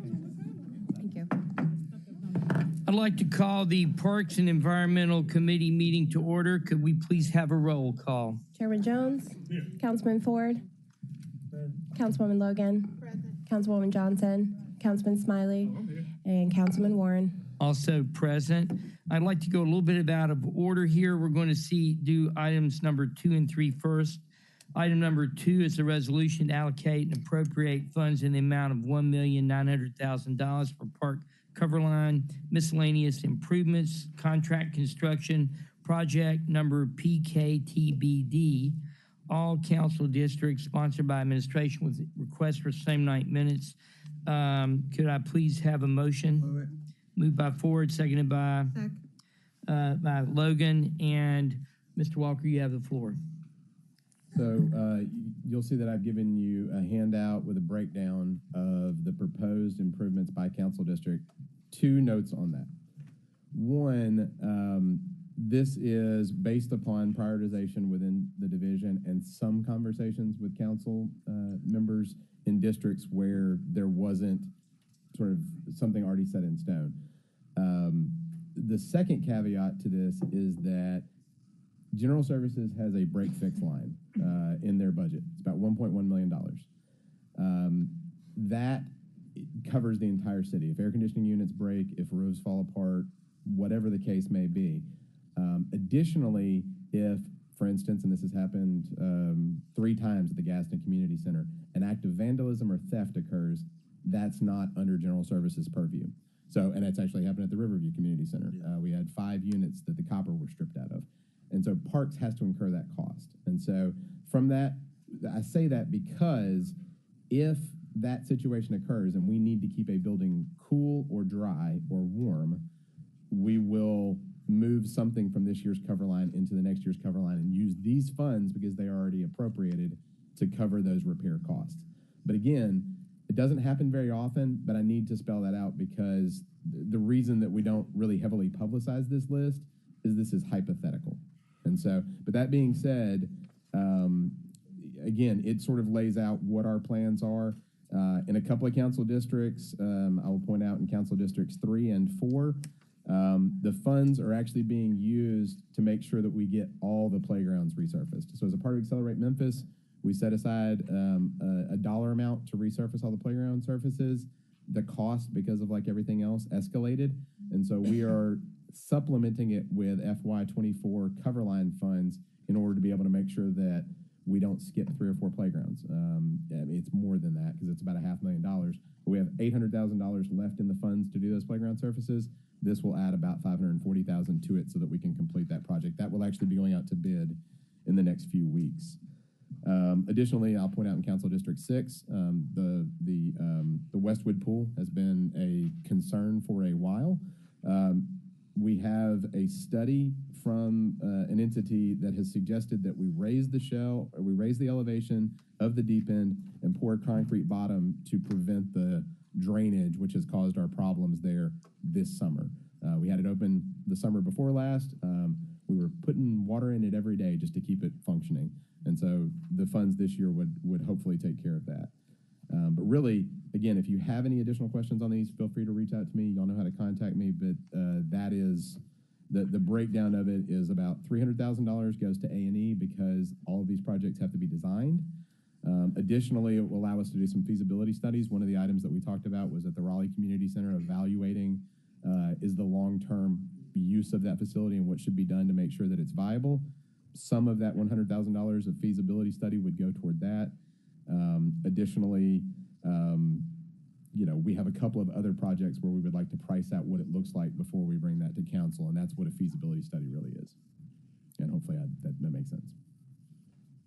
Councilman Ford. Thank you. Mr. Walker. Yes, sir. It's a community center down there, and you know there's a leak.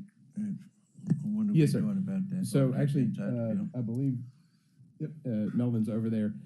My understanding is that the heavy rain that came in on Wednesday of last week was what triggered it, and I believe that General Services dispatched a crew to make emergency repairs and evaluate what needed to be done to address it in the long term. But I believe they addressed it in the short term. Okay. They had a senior breakfast Yes, sir. last Friday. Yes, sir. I was there. Was it That's my still- work day. I usually don't go nowhere, but I did. But while they're fixing on the roof, Yes, sir. please go on the inside and remove all those bad tiles.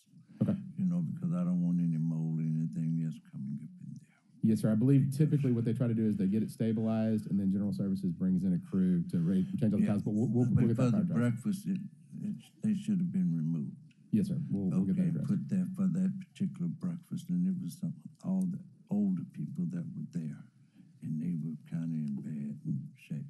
So if anything else goes on, I prefer them to be moved, even though it might rain again if you don't fix it. But I don't want that mold to come up in there. Okay. Yes, sir. Understood. Appreciate it. Thank you. Councilwoman Logan? Quick question on the 2 out of the 4 fields. Is the lighting is just for the 2 soccer fields or the multi-purpose or what? Yeah, it's Mike and I go back and forth on this. And this is Mike Flowers, the landscape architect, administrator of planning and development. They're multi-purpose fields. They're football fields that are wide enough to play soccer on. But yes, ma'am, those are 2 of the football fields. Okay, thank you. Thank you. All those in favor of taking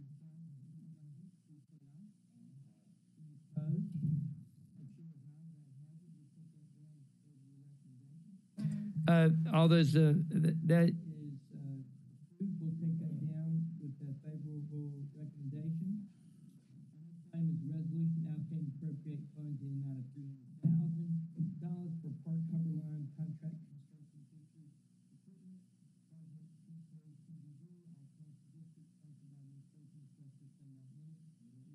By Ford.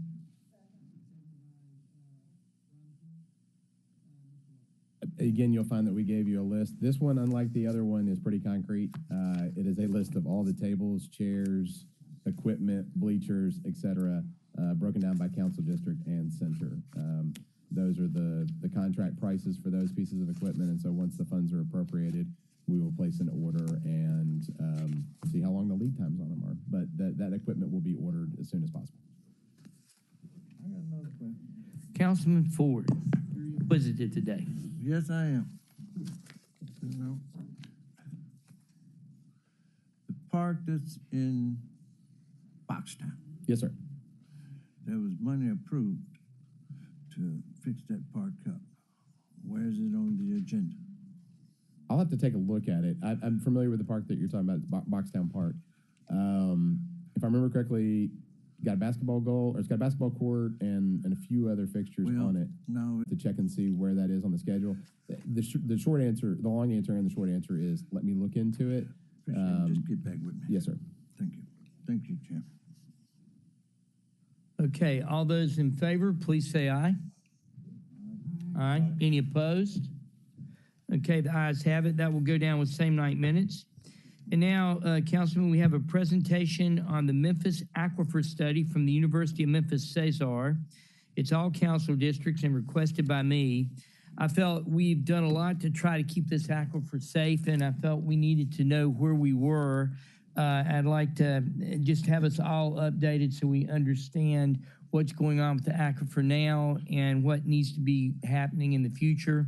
And if I could, I'd turn this over to the University of Memphis and Chief McGowan.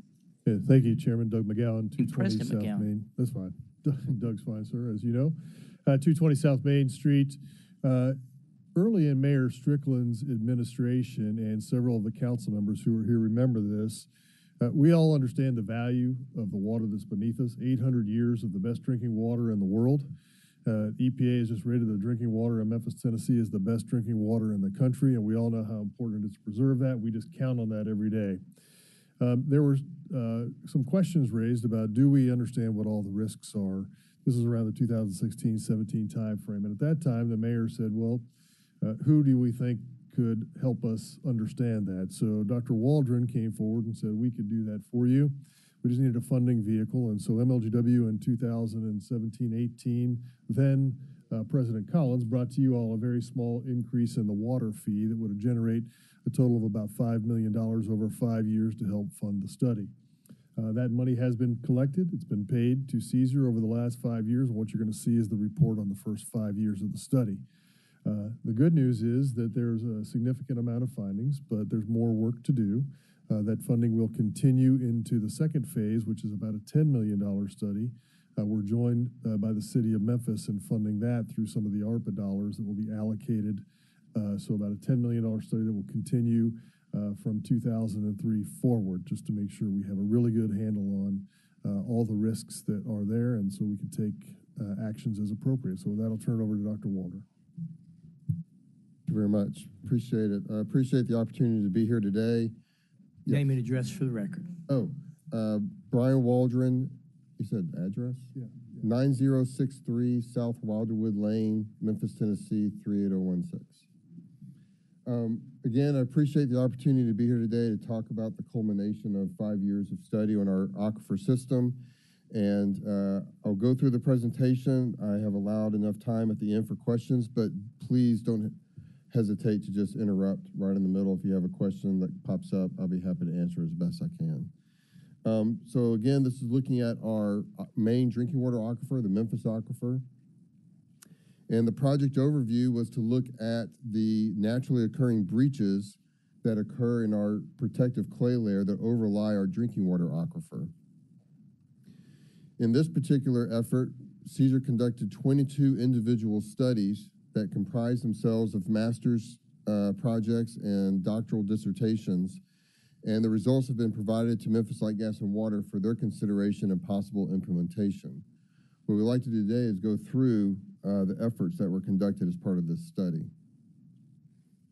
So first of all, just as a reminder, what is a breach? It's a preferred pathway through the protective clay layer over our drinking water supply. This allows water of lesser quality or water that could be contaminated to bypass the protective nature of the clay and get into our drinking water supply.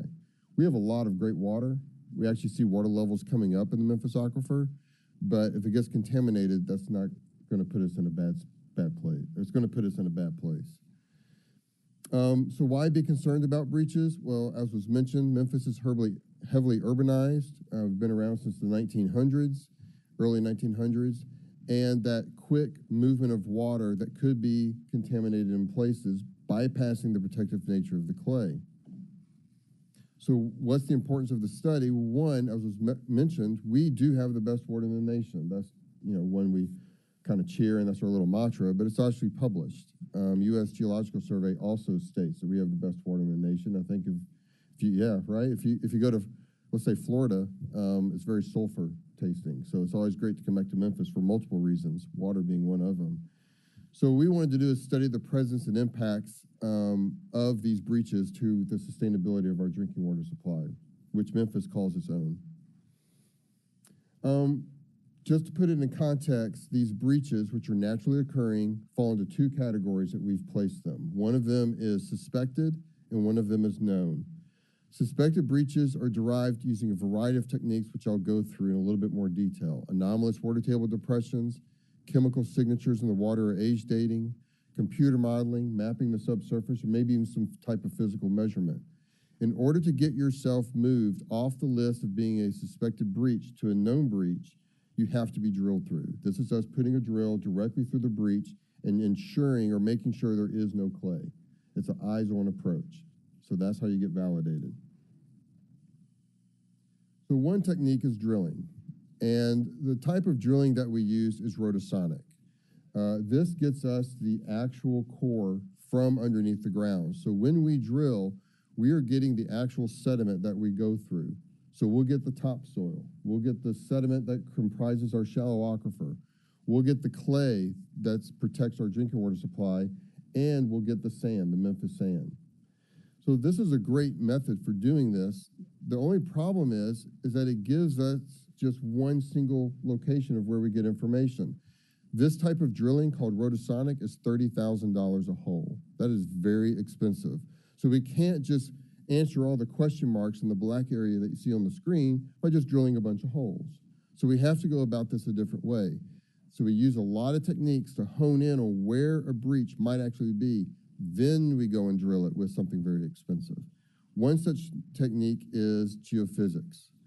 So we contracted with the U.S. Geological Survey, and we flew North Shelby County above Loosahatchee. And using an airplane, we were able to penetrate beneath the ground over much of North Shelby County, where we could see a very broad picture of what the ground looks like underneath. And on the screen, you'll see a little pink red area. That's a breach, okay? So something that's very interesting that this particular airplane kind of survey told us is that it's not just the breaches anymore. It's the channels that connect them. These are old river scars. So how do these river scars form? Well, we'll take you back in time to when the clay that protects our drinking water was actually formed. Beneath your feet, millions of years ago, used to be a sea, and it was still. So those fine clay particles would settle down and build the clay layer that protects our drinking water. After that, the water left and was deposited by rivers to create the shallow aquifer, sand and gravel. Well, those rivers ate through some of the clay, creating these paleo channels. And in some places, they eroded so much that they ate completely through the clay and created breaches. So this is a finding of this study that is no longer just the breaches, it's the connection between them through these old river channels. So when we look at this with how deposits have occurred over time, these things are hidden. They're deep underground. They got filled in. So it's very difficult to locate them. So with that airplane study, what you'll see is northern Shelby County, and you'll see this flown. The dotted blue lines are paleo channels. These are the old erosional scars that have eaten through some of that clay. And where you see the hot pink and white and some darker red areas, those are breaches. So we get a very good depiction of what is going on and that there's a connection between a breach and a paleo channel. And that's going to play a role in how we look at Shelby County in the future, which I'll talk more about. So there are other techniques that we use to kind of hone in on where a breach could be. One of them is the ingredients of the aquifer. Think about making a cake. The cake has certain ingredients, well, so does the aquifer. The water has certain ingredients or certain chemistry. So what we were able to do is we were able to sample the Memphis aquifer and look at its chemistry, and it tells us, like a thumbprint or fingerprint, what that aquifer should look like. And therefore, values of sodium and sulfate and iron, like you see on the screen, those are signatures of the Memphis aquifer. But when we take a sample of the water at our production wells, we see other things. We see other waters mixing within the system. And therefore, we get this difference in chemistry. And that's what we look for. We see that the numbers that will show up in red, this is the difference. And when we see that, this means that other water from somewhere else is getting in. And the only way that water can get in is through a breach. So chemistry is giving us an idea that there has to be a breach nearby. So what we do is we take this and we go find those waters. So we may find that some of that water might come from the shallow aquifer. Some of that water might come from an actual river or a stream. And what happens is those waters will find their way through a breach, go through the breach, and get into our groundwater supply. The thing about geochemistry is that we know that there's a breach nearby, but we don't really know where. So chemistry says there's something going on, but we really don't know where the breach is. So as part of this study, we looked at 5 of MLGW's 10 well fields, looking at the chemistry. And the bigger well fields are the bigger hexagons. We looked at 5 of them. And you'll see in there age and mixing. Age is the age of the water. The Memphis aquifer is 2,000 to 3,000 years old. That's how old it should be. But you'll see some of the ages on here are around, let's see what, Sheehan, 18 years old. That's near the University of Memphis. But look at Mallory. It's over by the river. That's actually near here. It's just right north of us, or yeah, just north of us. 2,000-year-old water, no mixing. Mallory wellfield is pulling in 100% pure Memphis aquifer water. There's nothing getting in. But the rest of the well fields are pulling something in. In fact, we have some historical studies, both at Allen and Lichterman, that are also showing young water in mixing. So when you look at McCord, which is near Bartlett, and it says 67% mixing, what that means is you can take a cup and take a thing of water, and 67% of that water is not Memphis Aquifer water. It's coming from somewhere else. So this is a concern of how these breaches are allowing water to get into our drinking water supply. So there are some other methods that we use to estimate where breaches are. I talked about drilling. It is very expensive to go do rotosonic drilling. It's $30,000 a pop, but there is historical drilling. So we can go get those logs and we can actually put those into the computer system and digitize them. Now these logs are used to create cross-sections or tell us what's going on beneath the ground. We have hundreds of these, and we've been going through and putting these things together as part of this study. This log here is 360 feet deep. To give that in kind of a context, one way to do it maybe is a school bus. You can use other things. That's about 13 school buses deep. The Memphis Aquifer alone is 30 school buses. It's 2 Clark Towers standing on top of each other. That is a huge system. So when we talk about the availability of water, we have a lot. But again, if you contaminate it, it's not worth much. So that's what this study is aiming to do. Our geology is like pancakes, so they stack on top of one another. So we can take these little blips that you see in the logs and connect them together, and knowing what the subsurface should look like, we can actually see what the subsurface looks like. And in some places, maybe even identify a breach. So we do this with cross sections. Now, this is good, but we also have a problem. These are the wells where we have information to create cross sections. In the north, you'll see near Millington, and there's not a lot of points, right? So the data is very sparse. But we're okay there because the AEM data, where we flew that airplane, gives us extraordinary detail. So now we're looking at the lower 2/3, but now you see clustering of data. So where you have clusters, that's okay. You get a pretty good cross section. But where you don't, it's very challenging. And therefore, we have a lot of area to cover that we just really can't, see below the ground very well. But where we do have a lot of well clusters, we are able to create some very detailed, extraordinary cross sections that tell us a lot about the subsurface and help us to identify where suspected breaches could be. Another way of estimating where breaches could be is our river systems. We saw this at Shelby Farms, near the landfill, where the Wolf River loses water, goes underneath the landfill, picks up leachate, goes north underneath Walnut Grove, and goes through a breach into the groundwater supply. So could we use our rivers to do this? In this context, you'll see natural on the left and abnormal on the right. The thing that's the same between them is wintertime. The rivers give water to the aquifer. But during the summer, when you're driving and you go over a bridge, it hasn't rained for days, the rivers are flowing. Why is that? Because groundwater is giving water to it. That's the natural process. But on the right-hand side, where it's abnormal, is when there's a breach nearby, the river can actually lose water. And it will lose water into the ground and go through a breach and get into our drinking water supply. So we can use the proximity of rivers and loss to see if there's another breach near the rivers. So one of them is looking for nearby breaches near these streams. And we do this during the summertime, as I mentioned. One place we found was near Austin P, near the Wolf River. We did try to drill in this area, but we could not get close to where we needed to, so we didn't spend the money and waste it. We would not be able to get close enough to draw any conclusion. But another one was near Germantown, near Lansdowne Park. And here we did actually drill.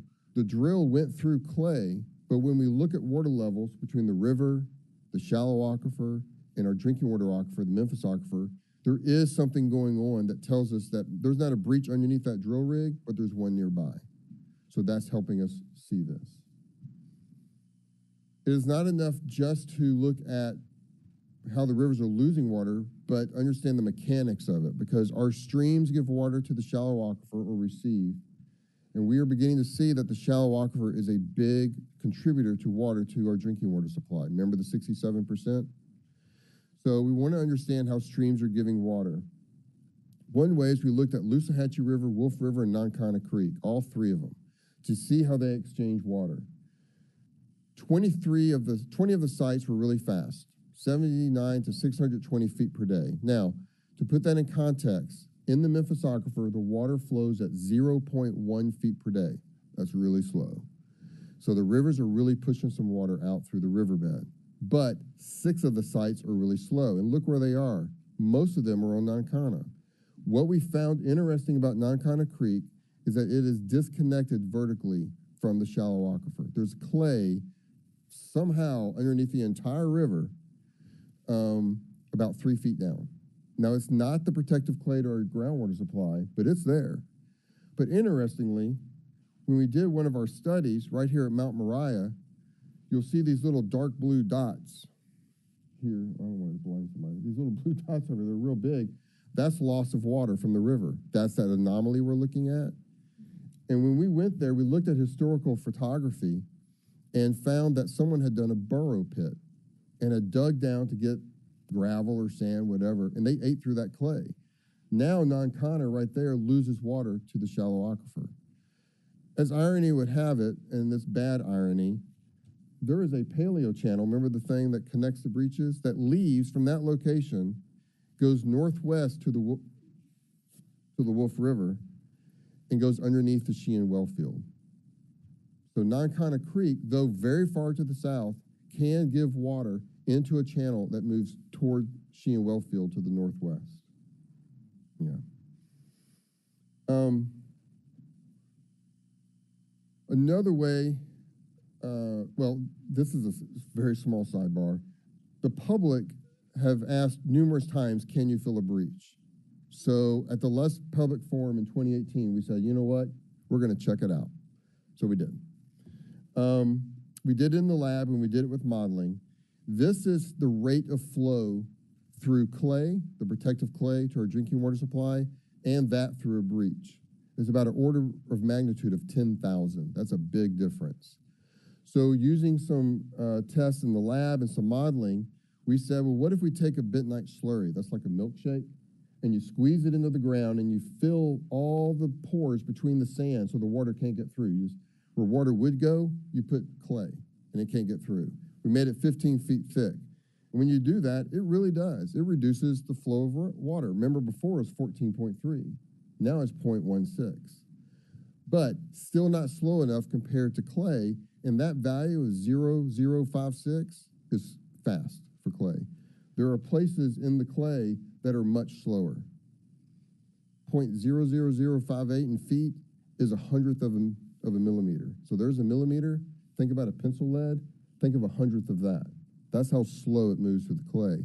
So when you compare that to 0.16 and the fact that they're connected by channels, this gets back to the story of channels connecting things and moving water, and the fact that the majority of these are under private land, my answer would be you can only reduce it, but can you fill breaches? Likely not.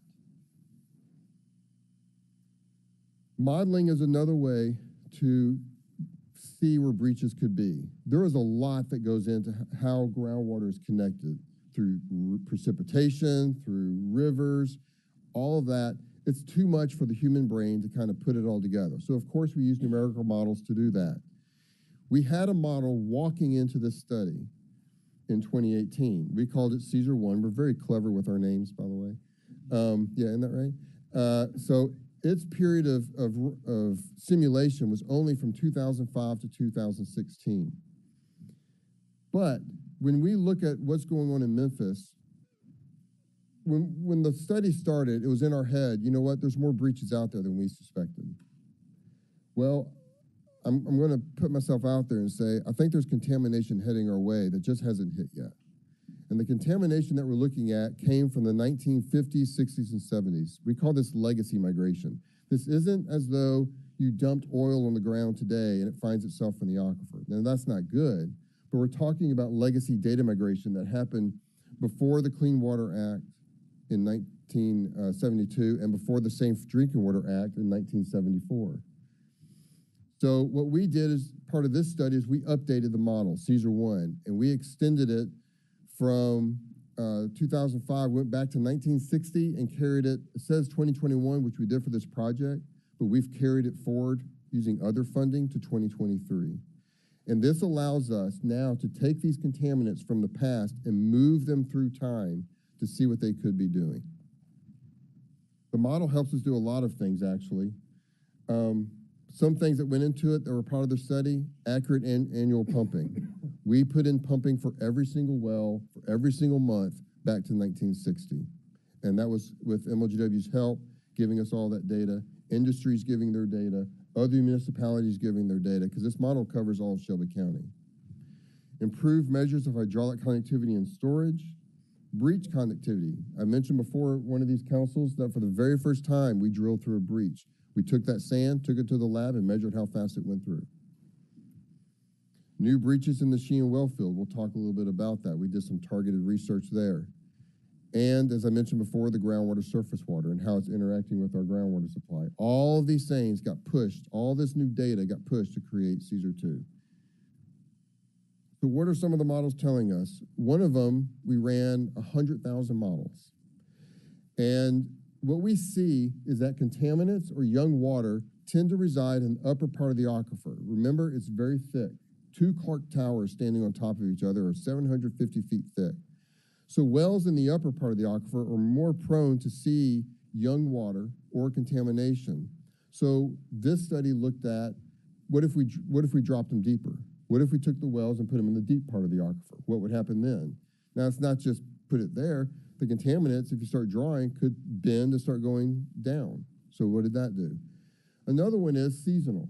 During wintertime, we're not watering our yards, we're not washing our cars, we're not filling up our pools, so we use less water. So instead of pumping from shallow wells, let's pump from the deeper wells. This would prevent water in the shallow part moving toward well fields. This protects our wells and protects our well fields. It increases the life of MLGW's well fields. And another one is placement. MLGW will need to put in new wells. They want to know where. So in this particular example, we'll see this is Sheehan. The shape is the black box. The gray circles are wells. Some breaches at the time the model was run. And in the red area, you don't want to put wells if you had to put a new one in. Green, those are areas where you want to, if you had to put in a new well, where you would go and search for parcels of land to put in a new well.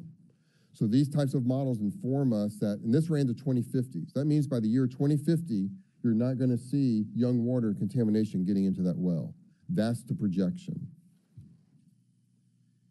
So contamination. When we think of contamination, we think of it riding along with the water. It just kind of, if water's its friend, it just kind of goes along with the water. But that's not necessarily the case. Contamination has a property of spreading. It's called dispersion. It's kind of like taking a drop of water or dye and you put it in your bathtub and it just kind of disperses out. That's what contamination does. So it disperses out and creates these types of plumes. In this study, we did identify that there are some things that can influence the size of that plume or the rate that contaminants move. One, our Memphis aquifer has iron in it, you know, the rustiness iron, and then organic matter. That can slow down the contaminants. Spreading increases with distance. The factor that governs spreading, the further away you get from the source, the bigger that number gets, the more it's going to spread. We did not look at microbes.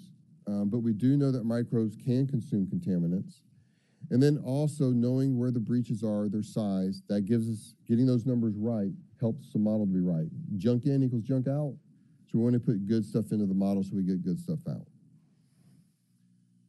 So again, here's Sheehan well field. The wells are labeled with the dots. You'll see the well field in the black box. And we have 2 known breaches in the pinkish red, and a suspected breach in green. When we run the model, we see that young water could move toward the center of the well field due to the drawdown. And when we look at the model, we did 2 things. One, we took a sample of water and sent it to the University of Utah. They get the age for us. It's a very complex process. And you'll see the ages there. Then the model comes back and says, oh, well, there's mixing. I'll give you those mixing values. And we matched pretty well. But you look over here at the blue at 97 and 86, labs came back and said there's young water. But our model said, oh, hey, there's nothing coming in. There's no mixing. So what's the problem? Well, we noticed near there at K99, there was a thinning of the clay. So with the city of Memphis help, we did a geophysical survey at Audubon Park on the golf course at midnight because nobody wanted to interrupt golf. So we did it at midnight. And what we found, we didn't play golf, I promise. What we found is that there is a paleo channel that has eaten through the clay in blue and has eaten through it. So not only created the channel, but also created a breach. And when we include that breach in the model, guess what? Now we get mixing. So this goes to substantiate that, yes, there is that breach there. Suspected, we need to drill through it. And then to the south, you'll see down here the same problem. 50 years came back from the lab, our model says no. But there has to be a breach to the south. We just haven't been able to look at that yet. But remember that paleo channel coming up from Nankana Creek? Comes through Sheehan Wellfield. So there's got to be a breach to the south that's getting that water from Nankana. So another way is anomalous depressions in the water table. On the left, you'll see normality. When we pump from a well, it pulls down the water and creates a cone of depression. That's okay. It looks like a funnel. But on the right, you see an anomalous depression. We really don't pump from the shallow aquifer. So when we see a depression, it is because water from the shallow aquifer is leaking through a breach and getting into the Memphis aquifer. So can we find these anomalous depressions? Well, we did a study in 2020 looking at this, and we substantiated 4 suspected breaches using the water table study. One is at Elvis Presley and South Parkway. Another one is by the University of Memphis, by Park Avenue in Highland. Another one is in the Hickory Hill area near Winchester and South Perkins. And then another one is up north near McCord or Bartlett at Highway 64 in Appling. I will tell you that this is a cool method, but remember the scattering of wells and how sparse it was? We are extraordinarily limited by the amount of data that we have to do these types of maps. So that's a challenge that we have. Okay, so here we are. A breach is verified when you drill through it. That makes it known. When we started this study in 2018, we walked into this knowing that there were 2 known breaches in red and 7 suspected breaches in purple. At the end of this study in 2023, we have identified 6 known breaches and 35 suspected breaches. Of the 35 suspected breaches, 23 of those are up north in the area where we flew the airplane. So there's nothing to say that the geology in the upper 1/3 of the county is any different than the lower 2/3 of the county. So you take that concept of 23 breaches and their paleo channels up north, and you reflect that in the lower 2/3, there is a good chance that we probably have 70 to 100 breaches in the clay within Shelby County. And as I mentioned before at a board meeting, it's kind of like Swiss cheese, and it's not what we thought anymore. And what this tells Memphians is that it's no longer someone else's problem. That breach is over there, it's not my problem. If you're not on top of a breach, you could be on top of a paleo channel. It's like a web. So everyone needs to be invested in the protection of our groundwater, not just a few. So what can we do? Are we doing okay on time? Okay, cool. So one, if there's an alternate source of water to the Memphis aquifer, use it. One, industries. Hang on, I went too fast. Industries use water where they take it, they use it once for their processing, and then they waste it. It's gone. In a lot of cities, not here, but maybe like Middle Tennessee, like Nashville, they pull in surface water. If they wanted to reuse the water, they can't reuse it much because it scales up all of their piping and everything. But here, the water is so great, you can actually reuse it upwards of 10 times. So can factories or industries, instead of wasting the water, take that, clean it, and use it again and again and again and again. And therefore, we're not just wasting water. Another one is, an alternate source is the shallow aquifer. I've mentioned this before, but most especially near the Mississippi River. If you have an industry that wants to pull water, but they can clean water from the shallow aquifer, they ought to. I know it may cost a little bit more money, but the Memphis Aquifer is a rare source of water. So don't use the Memphis Aquifer, pull from the shallow aquifer, and where the Mississippi River is, allow it to give water to those wells. That's the supply. So when you think of the Mississippi River, it's muddy Mississippi, you know, but the sands and gravels of the shallow aquifer filter that out, okay? Now this is a pet peeve of mine. How many times do you go drive down a road and you see sprinklers going and it's just running off into the street and going down the curb? 2,000-year-old water going down the street and into the gutter. Or it's sprinkling out and God has given us rain that day and we're like, no, I don't think so. We're going to spray our 2,000-year-old water on our wet grass. So this is not a good thing. This should not be happening. You wouldn't see this happening out in the Midwest or West where they don't take water for granted. So, okay.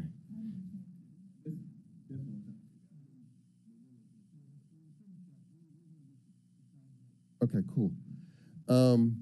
Another one is capturing water, so rainwater coming off your roofs. Now, this won't pressure your shower on the second floor or whatever like that, but you could use it to flush toilets on the first floor. You can also use it for irrigation of your lawn.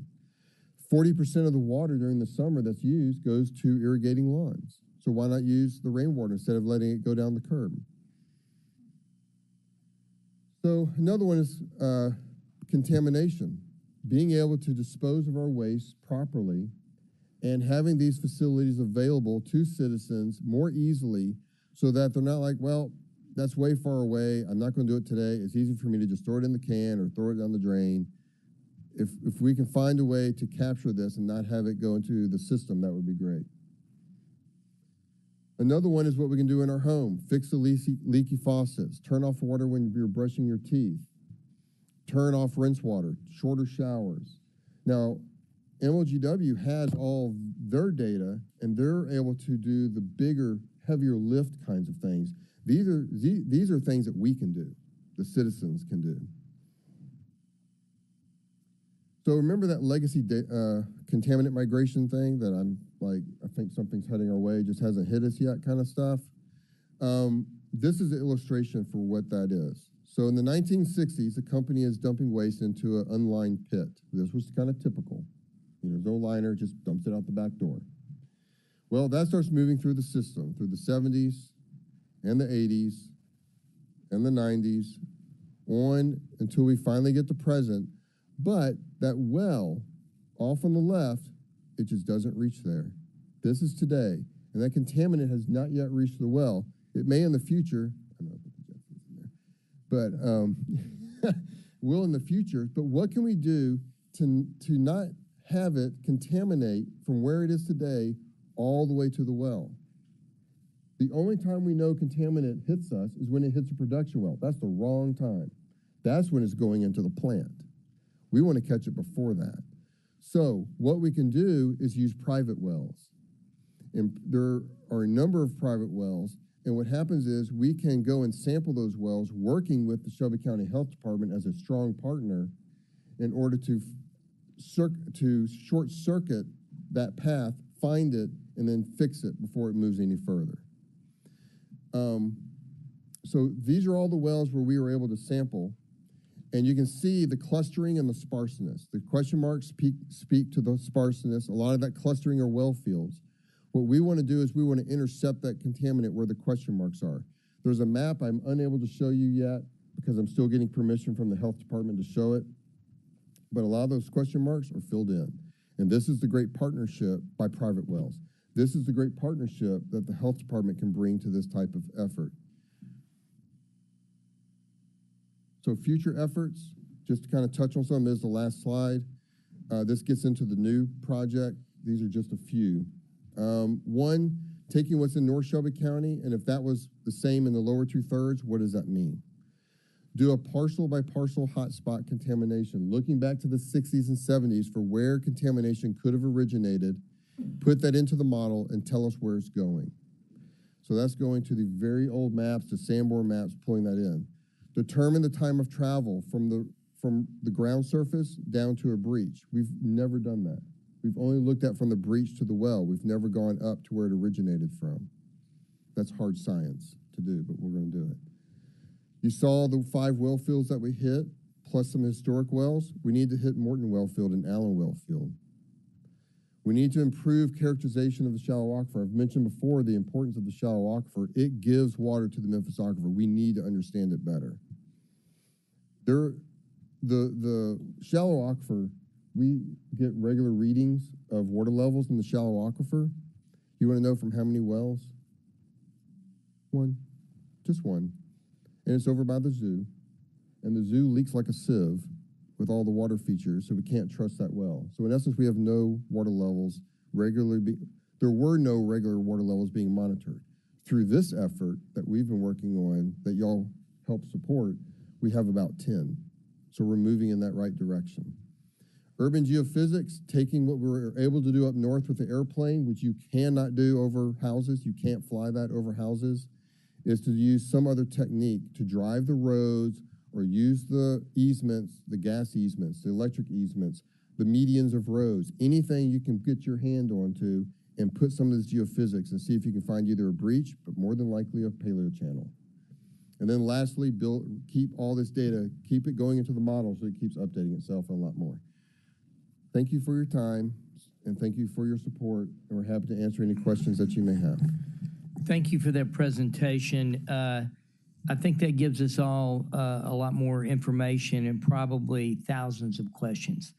I guess the main question that I have is, as we're looking at this, legislation that the council could write that would make, would impact and protect the aquifer.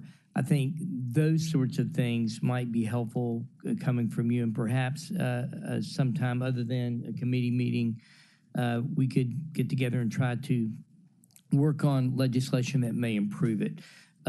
Also, I think public education on this, the council may be able to help get that information out as we move forward, and I'd like to be able to work with you and with MLG and W to try to make this happen. Does any council member have a specific question? This is a lot of information. I think we may need to digest it a little bit before we come and bring things forward. If that makes sense. Ms. Chief Meow, do you have anything you'd like to say? With respect to the education, there will be a public information session on the 21st of September at 5:30 at the Benjamin Hook Central Library. So Dr. Waldron will be there, so we invite the public to come out and hear this same presentation. Is that a Thursday, I think? Yes, Thursday night, the 21st at the Ben Hooks Library at 5:30. I think educating Mr. Hardiman some, too, is going to help get some of this information out. I'm sure Sam's going to have a lot more questions. Councilman Smiley. The petty in me almost responded to that. So I have a question specifically about, I think the phrase you use is shallow aquifer. Yes, sir. So have you seen any, as you look across, the country, have you seen any ordinances specifically? Because I think one of the things you said was, I think the way that we can help is requiring people to use the shallow aquifer. Have you seen any ordinances specifically around the country where the council weighed in to require, I guess, corporate entities use the shallow aquifer? Or how does that work? Because I'm assuming MLGW has to be involved, but I want to know specifically, how does it work when we say, hey, you have to use the shallow aquifer, or if legislative bodies weigh in on that? So for Shelby County, there is a Shelby County Groundwater Quality Control Board, and that's a governing body that is comprised of members from each municipality, a driller, and a civil servant at large. And through that body, they were able to create policies or laws, which, no, I guess not a law, but legislation or whatever you might call it, that would govern whether, where you can drill, do you get that permit or the like. I think probably through that avenue would be that route. Can we regulate that body how do we regulate that body as a governing body here? Do we have any way to do that? Call Atlas. It's a Shelby County authority that's granted to Shelby County. So the Shelby County government has to do that. We don't have any authority over what occurs in the city limits, even though we're the governing body here. I don't know about that, whether you might be able to put something layered on top. So I think it's a question for Alan, perhaps. absolutely. Okay, all right. Any other questions? Councilwoman Robinson. I appreciate the presentation today. That was a lot of information. And if we're going to tell the public like that, I think we might need to practice a little bit, and that's a lot for them to digest and think about.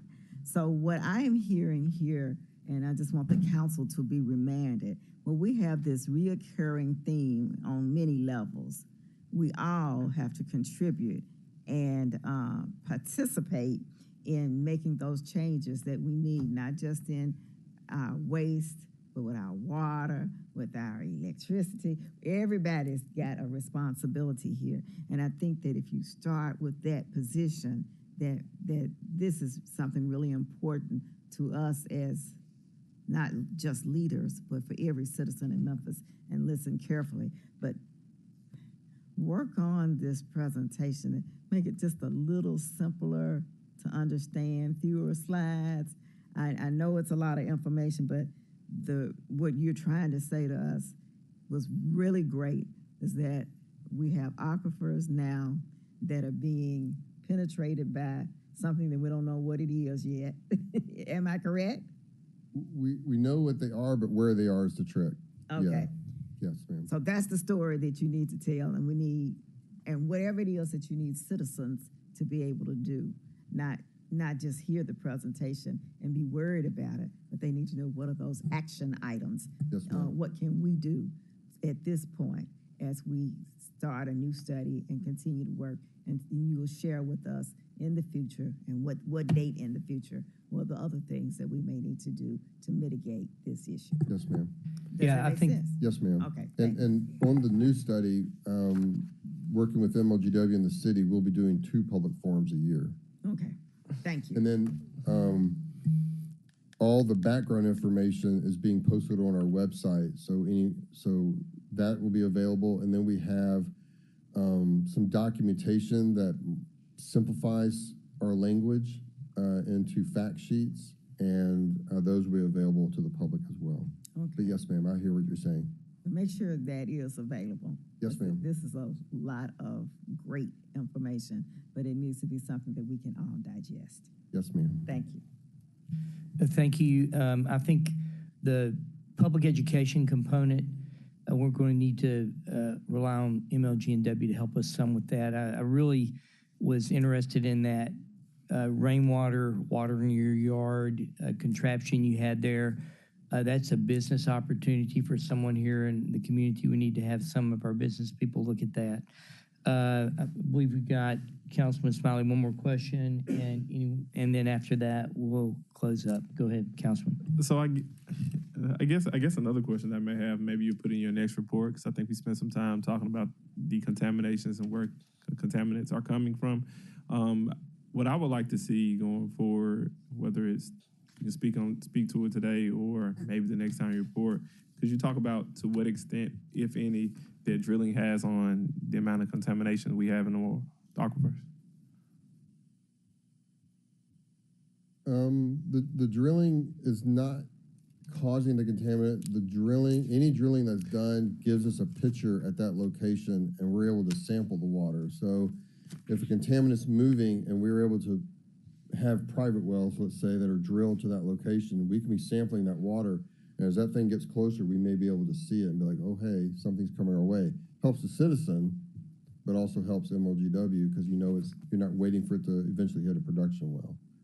Does that help explain it? So I think what you're saying is none of the drilling that you all are doing, I guess, increases the contaminants in the aquifer. I think what he's saying is it measures where it's moving. Yeah, I'm trying to make sure I Yeah, understand. you're correct. Okay. So there are rules that you follow with TDEC on drilling, that if there is a contaminant, you have to follow certain procedures to make sure that that contaminant is not what we call cross-contaminate. It doesn't go from a shallow to the Memphis. So we follow those types of rules. Okay.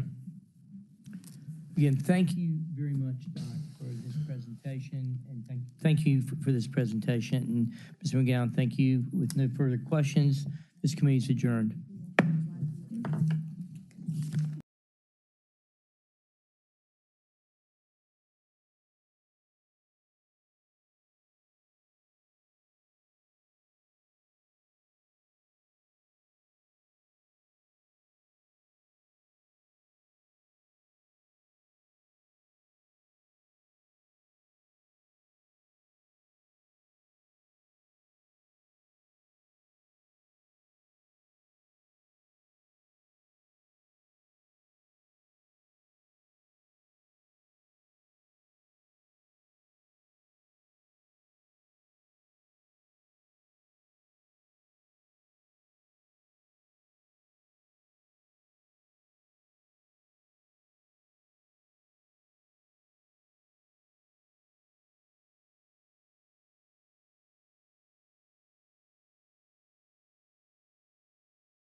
The hour is 11:32. I would like to call to order the meeting of the Memphis City Council's Budget Committee.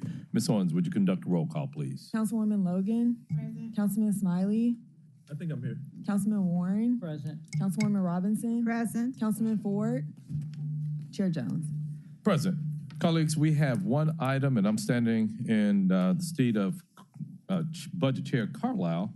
We have one item that's on the agenda. That's a resolution to establish a pilot program for positive after-school youth programming. All council districts sponsored by Councilwoman Robinson. Councilwoman Robinson, we turn it over to you.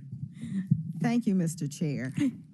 I just want to bring back to your remembrance, we did a resolution, whereas on March 11, 2021, we had the American Rescue Act funds. We had allocated to the Memphis Library $2.2 million for summer youth internships and apprenticeships. I wanted us to make sure that those dollars were utilized for youth in our community, and the reason being, citizens are asking council members every day, what are we doing to reduce crime in our community, to help our children, and to get some of these guns off the street? I do know that it's important for us to engage our children. All of our children cannot get to our physical libraries because they're too far for them to walk. All of them can't get to the community centers. All of them cannot get to our parks. So if we had something in the community, and I figured that, and I'm just kind of giving you a background, and then I'm going to introduce the staff so they can come and share, that we have churches in almost every corner in the city of Memphis. So we ought to be able to target some of those churches to have after-school programs or something once a week to engage our children. And some of the suggestions, and the library will be doing the curriculum, and they have their own curriculum, but I just gave them some ideas of things that we can do with our youth. And the number one thing is to teach Dr. Martin Luther King's 6 principles of nonviolence so they can learn how to operate in peace. I think the adults need that too, but our children need it as well.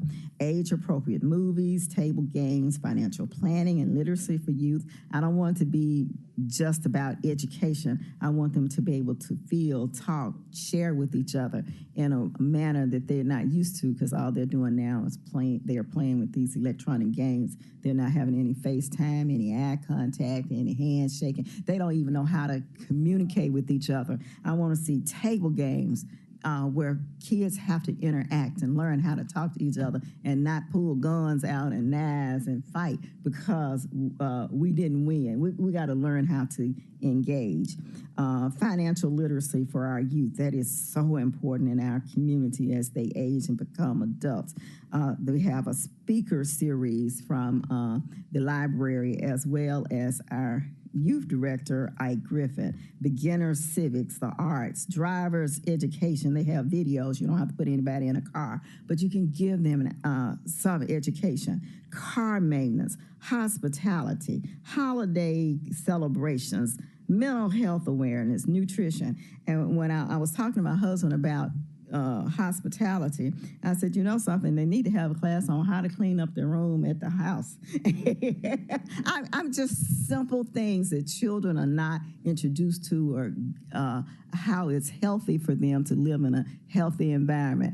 And I call that Clean House 101. But these are just examples. The reason that I brought it back before us is to make sure that we expend those dollars. But the staff is going to share with you that we may have to make a change in the amount. So I actually want to hold the resolution to next time, but if there are any other changes. And I asked the council members a couple of weeks ago to share with me churches in their community. I think now you understand what I'm trying to find areas where those kids, and I don't need to be near a library or a community center, but somewhere outside of that. And if we need any instruction on where children live, we can get that from the Memphis Shelby County Schools Board of Education, because they have a GIS program, can plot and tell you exactly where children are and where they exist in large numbers, and make the churches whoever wants to participate in the process determine how they reach out to them and get them involved in the program.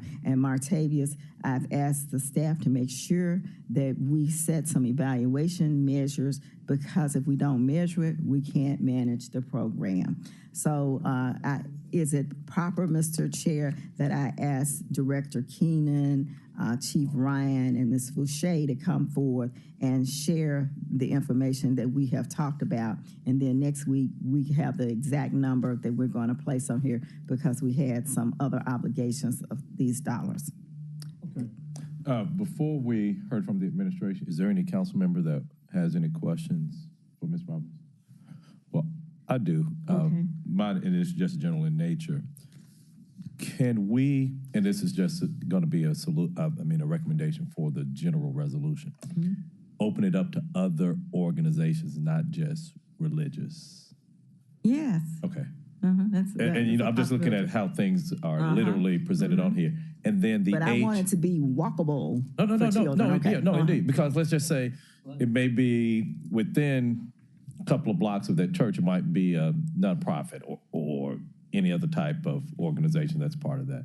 And then the other part, are we restricted as far as the age? Because I think about what we call the opportunity youth that go above age 17. And if we have a young person who may happen to be 18, if we just look at the literal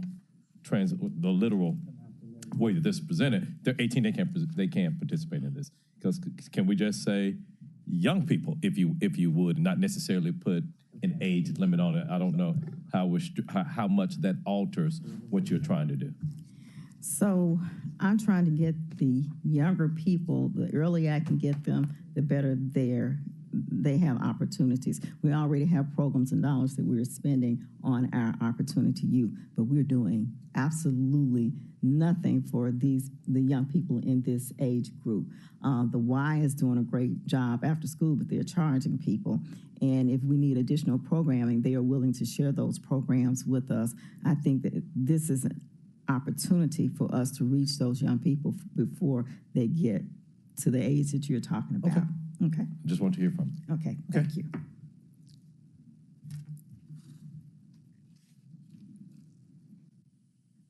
Chief Ryan, Ms. McCloy, welcome. Good morning. Good morning. Shandell Ryan, Chief Operating Officer for the City of Memphis. About the change that I may request for this resolution, and then I'll bring Director McCloy up to talk more about what they can do in terms of serving the youth. Just in general, I wanted to put on your radar. I don't know if you recall when these funds were given to the library, they were taken from youth services, and there were some dollars that were committed that they did spend over the summer. That I wanted to recapture because it will take away from their budget for the rest of the fiscal year. Particularly, they spent about $760,000 on some community partnerships where they provided some programming for young kids. And some additional stipends. They had to provide some security for those additional programs that they undertook over the summer. So I will be bringing a resolution next council meeting to talk about, to request that some of those be put back in their budget because they were depending on those. There may be some opportunity to retool some of the dollars in one of their other programs to get there. So before bringing it prematurely, I just wanted to put it on your radar because I didn't want for something to pass today and then I come right back and say, well, you remember that time when, and ask for the money back. So thank you for giving me an opportunity to speak about that. Good morning. I'm Keenan McCloy. I'm the director of the Memphis Public Library, and we've been excited about this project or these projects for some time now, and thanks to Councilwoman Robinson for bringing this to our attention, and it's really an extension of the services that we provide on a regular basis. We have a ton of programs. We have about 1,000 programs. We had 1,000 programs this summer with an average of 18 attendees, most who were youths. And so we definitely have really leaned into our future, which is the younger generation. We have identified a number of different things because obviously COVID reflected a tremendous setback for everyone. And so we've been trying to fill in the gaps and identify ways that we can do more outreach. And that's one of the things that this would be a part of. I think that we have a group of people called the Connect Crew, and they go all around the city of Memphis. They're everywhere, anytime, anywhere, pretty much any place. We are happy to send our staff, and we have vehicles that can transport people and the equipment that's required for the programming. And we have a lot of pop-ups, and we have a lot of different types of activities really focused on, a lot of it's about mental health. I mean, COVID has created such a setback. And so we've really focused on trying to plug into all the resources. I think y'all are aware that we have, but I think y'all are aware that we have 5 social workers who are part-time employees, and we have 2 full-time employees. We're going to continue to try to expand our reach with the part-time social workers, and they really have made a huge impact on our customers throughout. And again, we're everywhere. We're not confined to library spaces only. So we know that a lot of people are behind the curve on their education because of the school system, just having to shut down or go virtual. And so we're trying to really focus on how we can stand in the gap and increase the likelihood that individuals can succeed in the future. So we've got a lot of activities planned, and we're focused on literacy, of course. We have a lot of tutoring in all of our branches. We have Discover Read Center, so a lot of people can build up their literacy level. We have everything from carpentry and small engine repair to life skills, mental health, needs, addressing mental health needs. We have small business centers because a lot of people don't have the technology that they need in their home or whatever. And so, we're trying to build the capacity within our community, especially for those who have the least access. So we have focused a lot on collection development because, a lot of adults, we have adult easy readers. A lot of adults are not proficient with reading, which makes it challenging for them to teach their children. And so we have programs designed around that. The mental health, physical health, nutrition, exercise, all of it comes together, throughout the community. And again, not just in libraries. We also have teen innovation centers. Teens are amazing. And so it's really pretty incredible to see what they do. And we've got our last Teen Innovation Center that's going to be on board with Cornelia Crenshaw, which is a great branch. So we also have a lot of tween centers, the tweens being 10 to 13. And so they're a major focus because we want to get them there before they go elsewhere. And so we do a lot of tutoring, and we'll pretty much go anywhere, do anything. If y'all just tell us what it is that you're interested in. I was in New York last week with the Institute for Museum and Library Sciences, and about the church, a lot of the librarians do go to churches and do outreach in churches and do programming. And so it's not uncommon, and it's definitely something that's acceptable and that's growing broadly across the country. So it wouldn't be unique to Memphis, but for us, this is a bit of a branch out from the past. And we want to meet people where they are, and so this just seems like a perfect fit. Oh yeah, no, sorry, go ahead. Colleagues, and for the record, please show that we've been joined by Councilwoman Janice Swearingen Washington. Councilwoman Robinson. Thank you. Through this program, whatever institutions, and that's why I made it churches or the other institutions. You are absolutely correct that have a 501c3. It's basically the same criteria that we use for our council grants, but the church would say what programming they want, and if they want to use their services, they can. They have the opportunity to get the information for them or use their staff for speakers or bring their full program there. But they have to say what's important to them in their community. I don't want to say that in Whitehaven on this corner that we're going to do the arts, but in Binghamton on this corner, they may think that it's more important for their youth to better understand age or things that are age appropriate around driver's education. Let the churches look at their communities and how, or the other organizations and how they want to feed in. And library don't want to do this, but some churches just gonna want to do plain old athletics, basketball, baseball, t-ball. You know, they may have the opportunity to do it because they may have the equipment and the space available. I'd like to utilize the full 2.2 million. I've talked to our chief about that. She might need just a little bit of that. I'd like to hear what that is and move this to next meeting, and then we'll bring it downstairs next time for same night minutes in our next meeting. Okay. And what I would add to that, I'm just going to go back, colleagues, back during budget, and with ARPA funds, we know that we have a deadline to spend it, but this is I would say a permanent need that we have.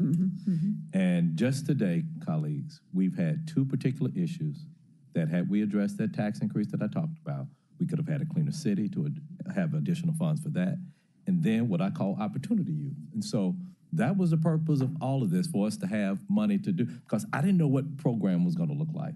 But we shouldn't just be relying upon ARPA funds that we know have to have an expiration date to address some of our permanent problems. So I'm going to encourage my colleagues that will be here next year that we address some of our permanent needs in a permanent manner. Mr. Chair, I just want to make sure we had at least a pilot program so that we could evaluate what's good, what kids like, what they didn't like, and what worked well and what didn't. And then you can create This can be a that springboard permanent for program. yes. Yeah, Okay. indeed. Thank you. Colleagues, any other questions? Seeing none, we know that this item will be presented next week, so there's no action that we have to take on this. Is there any other business to come before the budget committee?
And it is 1:11. I hereby call the Public Safety Committee of the Memphis City Council to order. Ms. Crichton, please call the roll. Chairman Jones. Here. Councilwoman Johnson. Councilman Warren. Present. Councilwoman Logan. Present. Colleagues, we have 2 items on the agenda. The first item is a resolution to transfer contract construction allocation from Fire Station Improvement Cover Line FS 24100 and Drill Tower Improvement FS 02033 and appropriate funds in the amount of $2,175,000 for Fire Station renovation number 34 and 46, contract construction project number FS 23101, Council Districts 3 and 7, Super Districts 8 and 9, sponsored by administration. Request for same night minutes. May I have a second? It has been moved by Councilman Warren and seconded by Councilwoman Johnson. And at this, does anybody need to hear any information on it? Have any questions, colleagues? All right, if you would come on down and share with us what's going on with these funds. Thank you. Give us your name and address. You're recognized. Can you push that little green button? Thank you. Hope Floyd, 8396 Trondheim, 38108, 38018, sorry. The monies for the renovations at the 2 of the fire stations, 34 and 46, that are really old, and we're just moving some of that money from the CIP to cover those costs. Okay, and for the record, where's fire station number 34 and 46? 34 is on Knight Arnold and Getwell, and 46 is on Scenic Highway. Scenic Highway is in the Raleigh area. Okay, that's number 46, right? Yes, ma'am. Okay, all right. Any, Councilwoman Johnson? So are you telling me that the cost overran what you had anticipated, since you said it's to cover these costs? No, ma'am.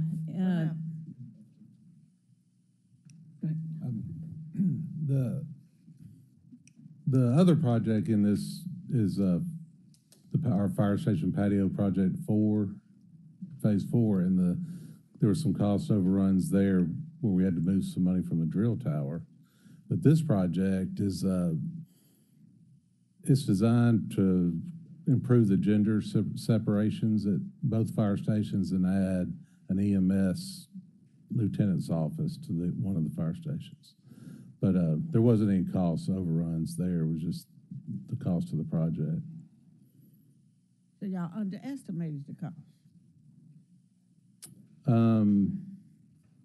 Probably did underestimate. You know, we come up with a cost estimate from an architect or something before the contract is bid, and I don't know, just the construction market we're in right now with material overruns in the labor market.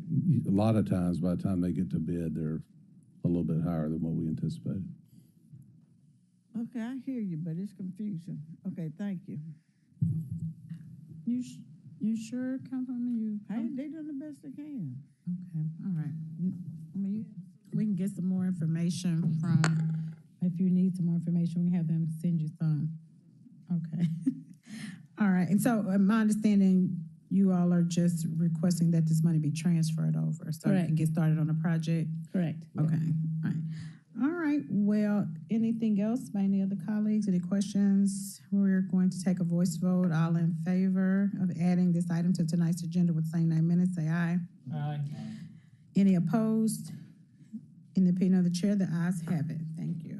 Appreciate it. The next one, item is resolution to transfer contract construction allocation funds in the amount of $322,437 for drill tower improvement project number FS 02033 and appropriate funds to contract construction cost for fire station canopy porch and patio project phase 4. Project number FS 23102, all council districts, sponsored by administration. Request for same 9 minutes. May I have a motion? It has been moved by Councilman Warren and seconded by Councilman Ford. And if you all would give a little context on this as well. We had an architect design a project to renovate our kind of historic drill tower on the Avery campus. And that project is going to be a lot larger than we felt like we could do on the CIP.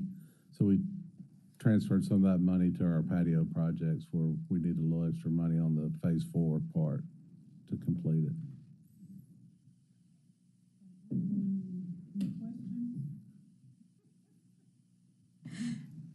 Okay, seeing none, we'll take a voice vote on item number 2. All those in favor of adding this to tonight's agenda with same night minutes, say aye. Aye. Any opposed? In the opinion of the chair, the ayes have it. Thank you for that. Item number 3 is going to be. Clay's Councilman Denali. I think he wants to. Thank you.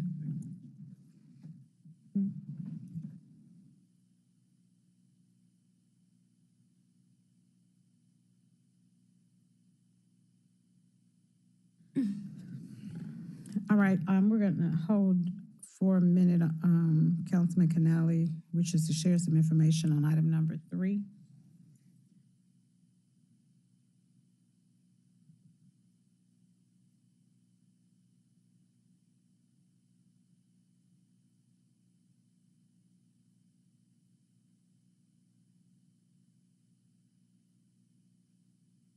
All right, item number 3 is a discussion on ordinance number 5876 to amend chapter 41, records or towing operators of the Code of Ordinances, Memphis, Tennessee, to update fees prescribed. All council districts sponsored by Councilman Canali.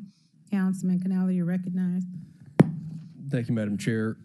Colleagues, I had intended to have a discussion on this item today, but Attorney Wade is still doing a few house cleaning items on it, so we'll bring it back on the 26th for discussion in committee, sending it downstairs, and I would request at that point that we have same night minutes on the item on the 26th. All right, thank you for that. Is there anything else that needs to come before this committee, Councilwoman Johnson? Ms. Logan, before we sorry. conclude with that, Ms. Chairman Ryan, Jones. I know that some of the fees that were a part of that ordinance, those were fees that the industry had recommended. I had requested that the administration comes back and provide their input on what those fees should be. So I'm hopeful that that will be part of those discussions. Yeah, Chairman, so, to update you, I have met with the administration. Okay. We have gone through every fee. We've changed it a couple times. We think that it will be in its best form, most fair for our constituents, but also for the tow truck industry when we bring it back on the 26th. So if we can have what would be helpful to see what was originally So you should have a proposed, copy in your book today. But does it include what was originally proposed and then what is going to be presented before us? I'll bring that back on the 26th. It's Thank not you, in your book today, but the one that you have today is close. There is a few things Attorney Wade's going to change between now and then, but not anything substantial, and not the fees will remain the same. The fees will pretty much be what the industry proposed. No, Okay. we've lowered those. I'm saying what Okay. you have today in your booklet, we're not going to change any of those fees, but they are lower than what was first proposed. Okay, so if we could see those prepare what was originally proposed and then what we are settling upon, that would be quite helpful to me. Okay. You want to say anything about it?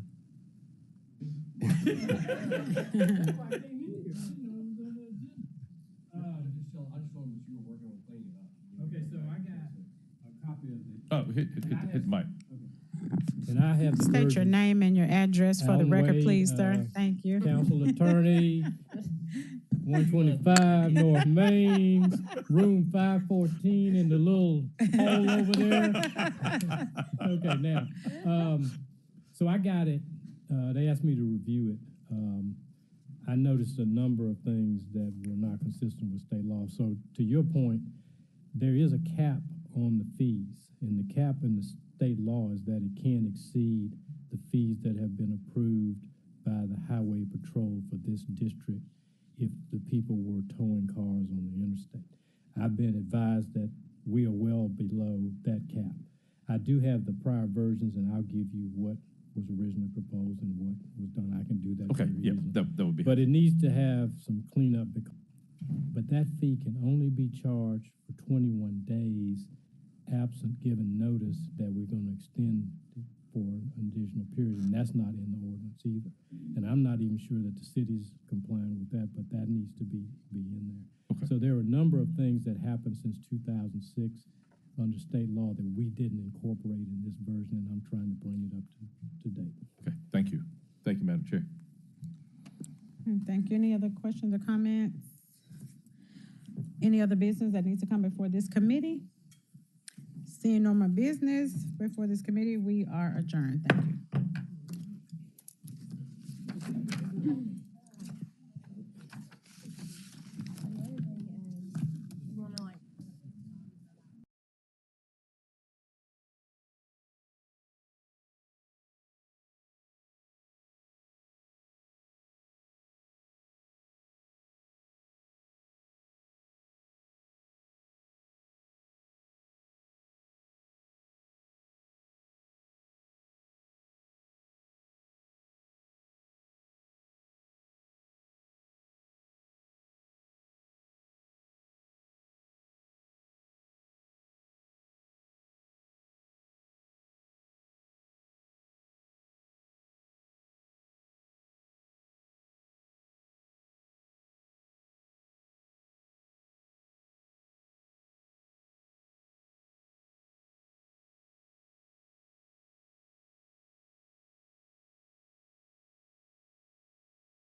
Enterprise and Holmes Road for Reverend Dr. T.L. Taylor, pastor of Mount Joyner Missionary Baptist Church.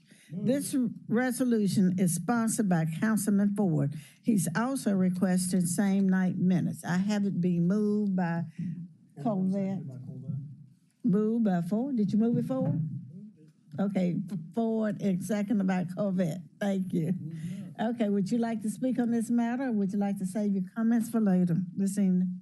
Comments for later because this is supposed to be a surprise. Okay. We're just gonna put it on there for today. Okay. The same night, man, and then we're gonna come back. Yeah, but this is a surprise. Okay, thank you so much. That item has been moved and will go down. All in favor? Aye. Any opposition? Hearing none, it will go down with a favorable recommendation. Item number 3, SUP 23-16, north of 1184 Covington Pike and 314 feet north of Ernestine Cove. Request a special use permit to allow commercial parking. It affects District 2, Super District 9. May we have a presentation, please? And will you please identify yourself and provide an address? Yes, Madam Chair, Brett Ragsdale with Division of Planning Development, 125 North Main. I think we're working on getting the presentation we need to.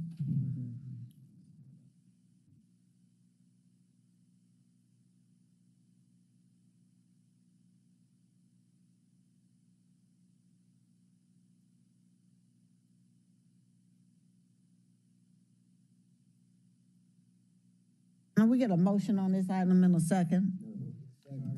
Okay, who moved it? Warren, Dr. Warren? And then Colbert? And then the second? Ford. Okay, thank you.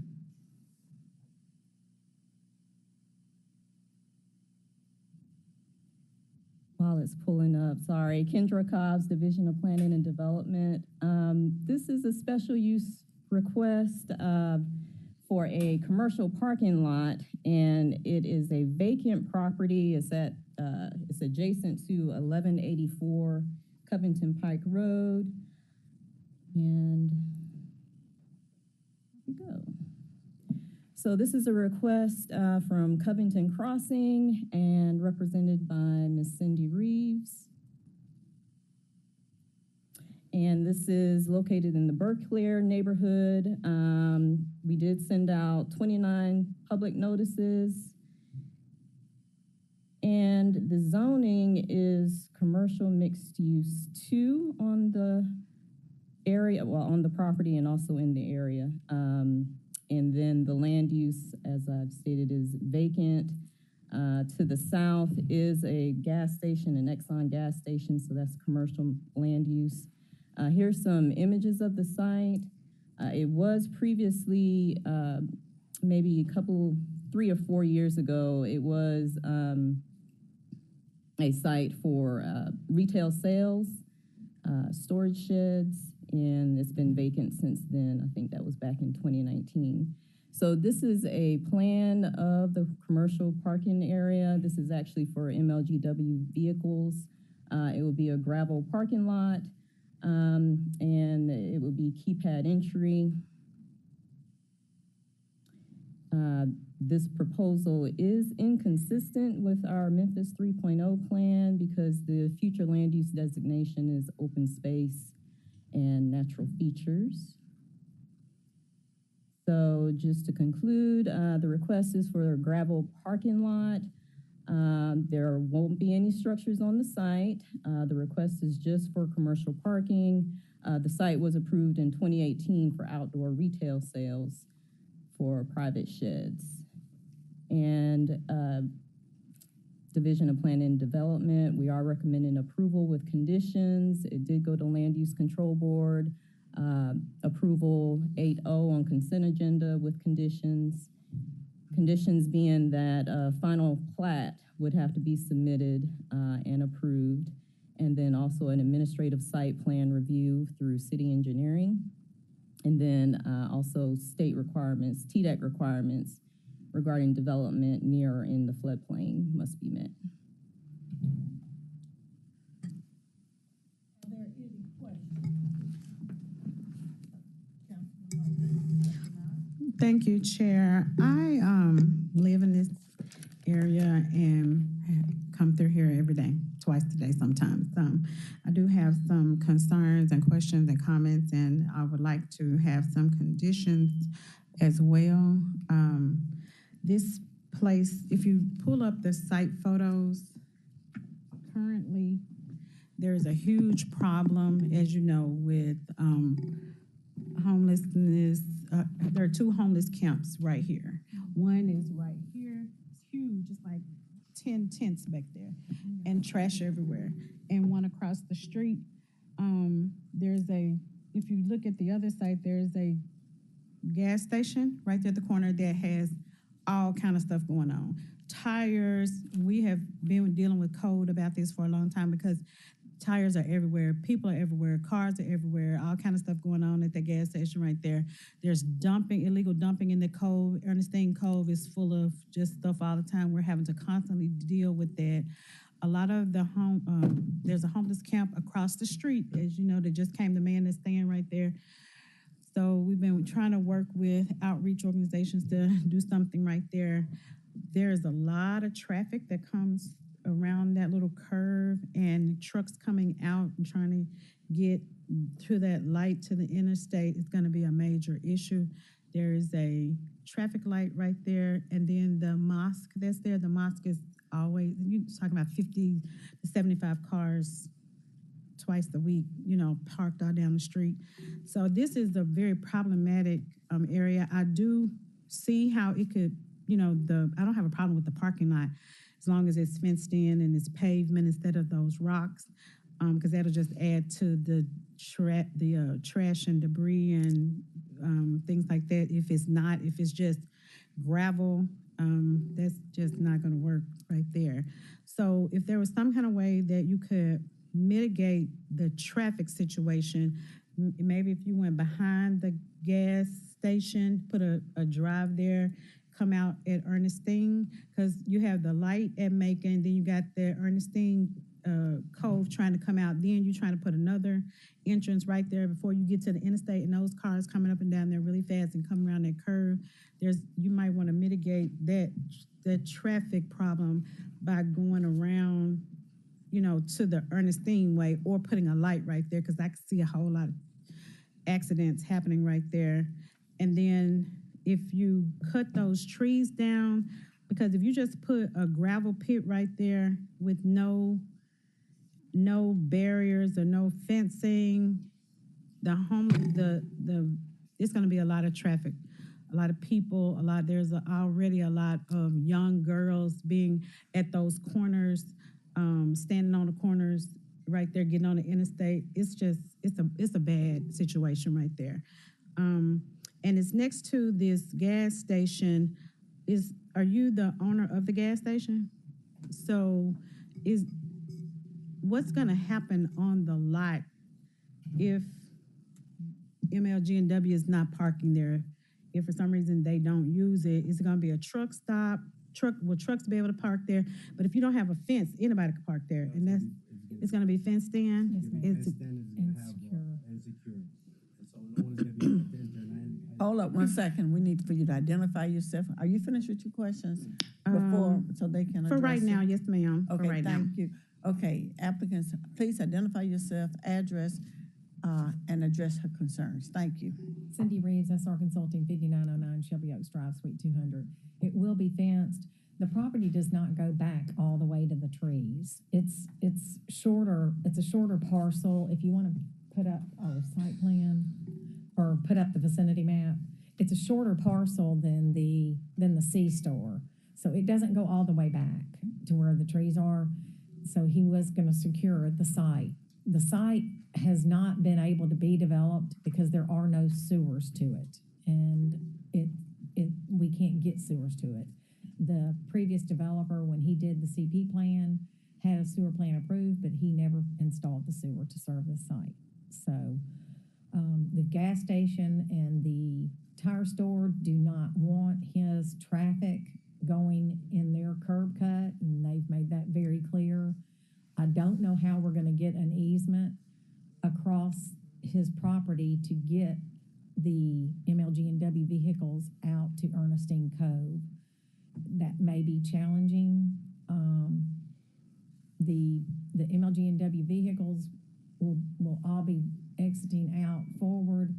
I think the traffic signal that's there is possibly far enough away, but I'm not sure if we would actually warrant the number of cars in order to have another traffic signal there. That would be a decision that city engineering would have to make. So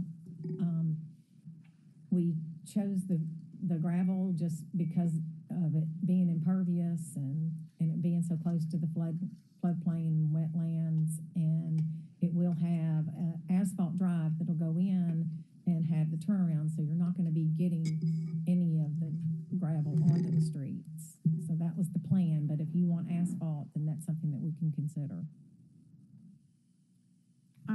Has there been a traffic study? There has not, but we can do one. We Yeah, I can get think with that's city gonna be engineering. necessary because I know for certain, this traffic coming right here and the light and this coming out, there's a light right there. And the people are speeding to get to the interstate and through the light and all of that. So if you could have one done, for that.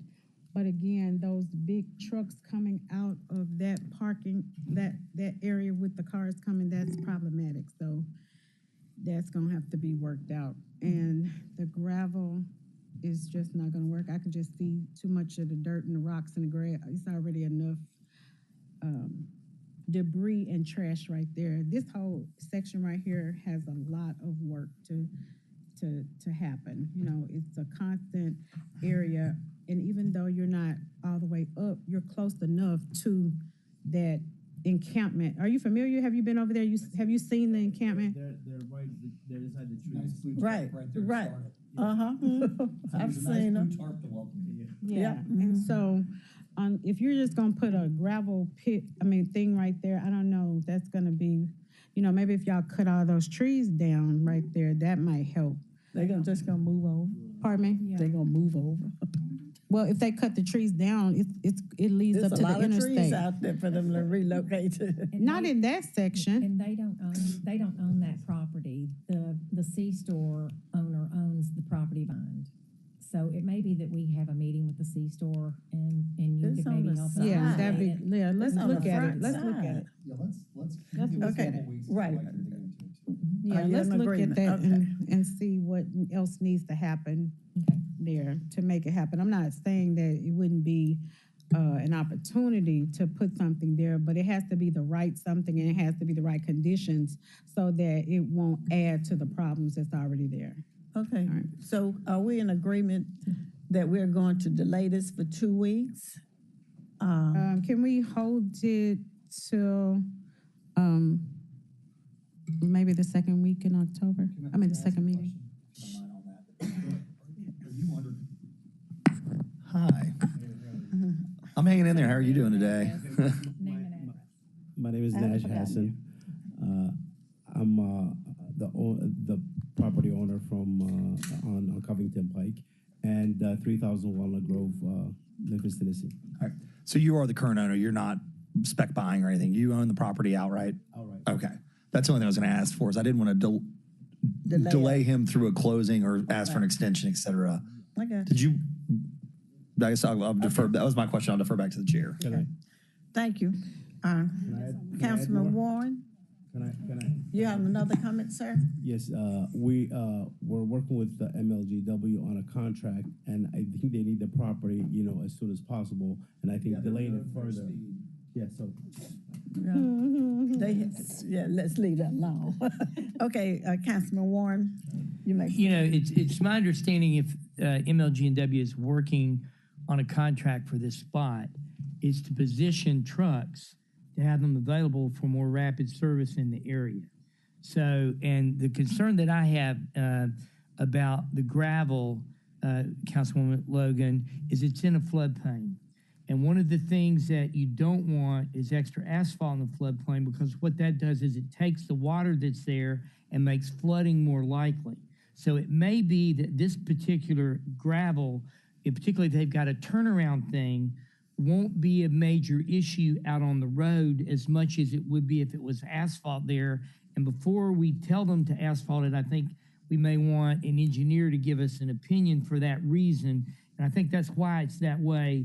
It may be better to be asphalt, and it may be good to have it there for services out in the area. Let's bring it back after we've had those questions answered. Yeah, and we can put all of those questions into the conversation, because we don't want a big muddy puddle either, and we don't want an eyesore. We don't want big trucks driving through the gravel and it's mud. And so I think the best thing to do is to hold it maybe for a month and get everybody in on it, get traffic in on everybody else and talk about it, and make sure we have the best condition for your lot. Okay, we're gonna get a Thank date you. for that. So I move hold. that we hold it. Okay, let me get an official date, so we'll know when the date will be available. October 10th. On October 10th. It'll be held until October the 10th, please. You'll have a, yes. Yeah, and just a couple to tack on. The things that I'd like to know going into it, and I'm sorry I missed the site plan. I understand what Dr. Warren's saying. Are they asking to buy the site, lease it from you, or they're going to lease it from you? So ultimately, it's really a matter of, you can build them anything you want as long as they're willing to pay for it and you get the return. Are you going to develop the site, or are you going to ground lease it to them and they're going to make the improvements? We're going to develop the site. So they're going to give you a set of specs. You're going to be responsible for delivering that set of specs, and they're going to pay you a lease rate on that. I think that'll be part of the conversation, because ultimately, Jeff, you're not wrong. You're both right. It's just a matter of opinions. It's like, you want to build an impervious surface, you're going to have to figure out how to build some sort of underground or rear detention site, which is a huge expense. So it is going to take a lot of people. And then, in addition to that, the thing that I'd like to see, I too drive up and down there to go over to Pleasant View multiple times a week, is there is an opportunity to kind of help clean that movement up. And I have no doubt that MLGW will have it fenced just for security purposes, but I'm curious to know and want to weigh in on, what kind of fencing, how far separated, if they're going to be required to doing columns. Many MLGW projects over the years have not turned out aesthetically pleasing when there was an opportunity to create something that was cost efficient to make it look nice from the street. Just because it's a truck stationing, area doesn't mean that it can't have a nice, whether it's wrought iron with brick columns or something to make it look, visibly appealing, to where it's not just a gravel truck stop for basically. So if you guys can make a note when you go and talk with the MLGW team, like, since we're all partners and they are, I've been told at times, a division of the city, I'd like to understand what they're willing to pay, because ultimately for you, it's, if you have to spend an extra $1,000 and you're looking for a 10% return, their lease rate has to go up X. Mm-hmm. And that's what we've got to figure out is what are we going to require of them to require of you, and then how are you going to get your return on that investment? So we got to figure those things out. On the fencing and the specs on this fence. Okay, we can get that together in we'll the get it next next time. 4 weeks.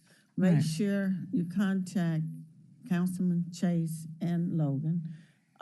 Have that information, as well as if you could get renderings, that would be fantastic as well, to get a good idea of what it's supposed to end up looking like. And we'll discuss it in 4 weeks. But surely, thank you for your time and your desire to improve the neighborhood and assist Memphis like gas and water. Thank you.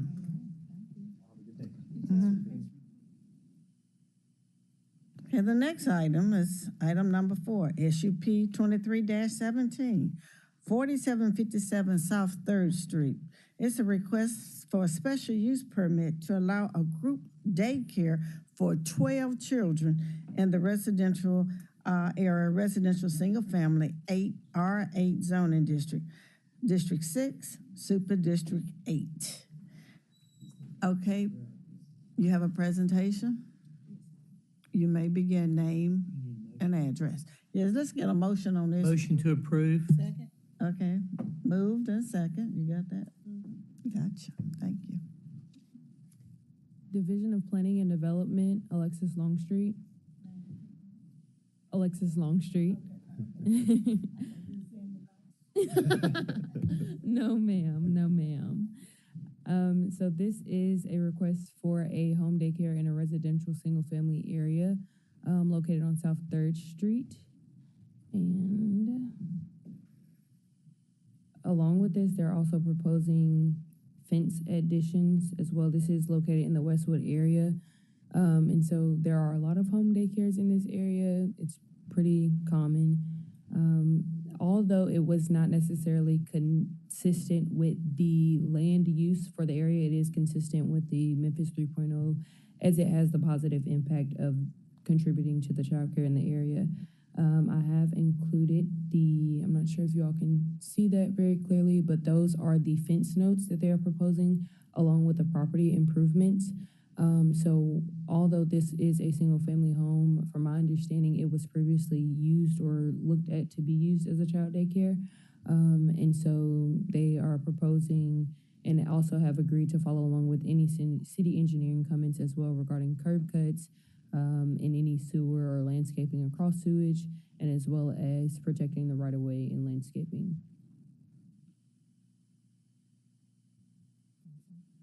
Yes, it was approved at Land Use Control Board 8-0, and as well as we approved it with conditions from staff. Notices, sorry about that. Oh, look on the opposite direction. 34 notices were sent out. Did you receive any opposition? No opposition or letters of support were received.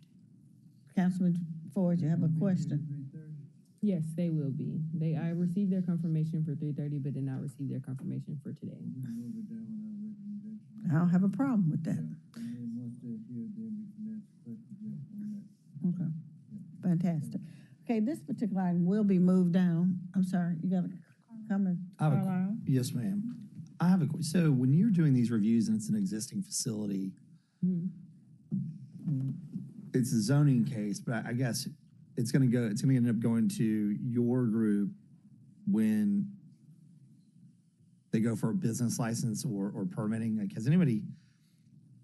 I know childcare is a very important thing, and having access to it is very important. But it's these situations that make me somewhat nervous when we're taking a residential building, even though it may have been quasi-commercial use before, and they're converted. It's seemingly whenever I read the news and there are issues, it is in facilities very similar to this one.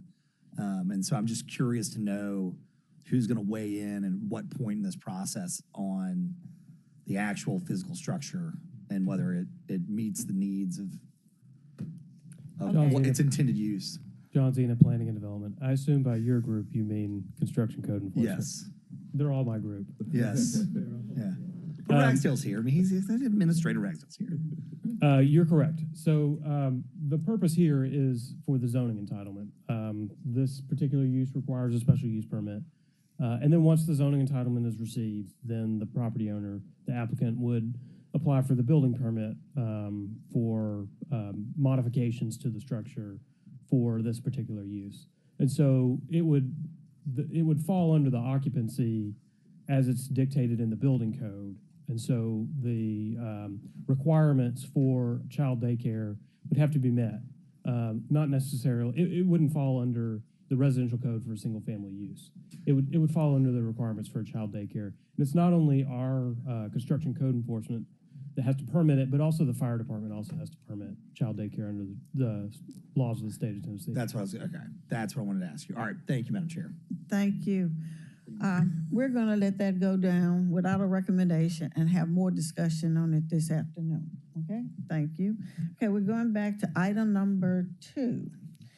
This is a discussion on PD 23-09 at 3337 Overton Crossing Street, a planned development to allow an expansion of an existing pawn shop. This was requested by Chairwoman Johnson and Councilman Covette. Councilman Covette, would you like to lead this particular matter? Yes. Go ahead. This one was interesting.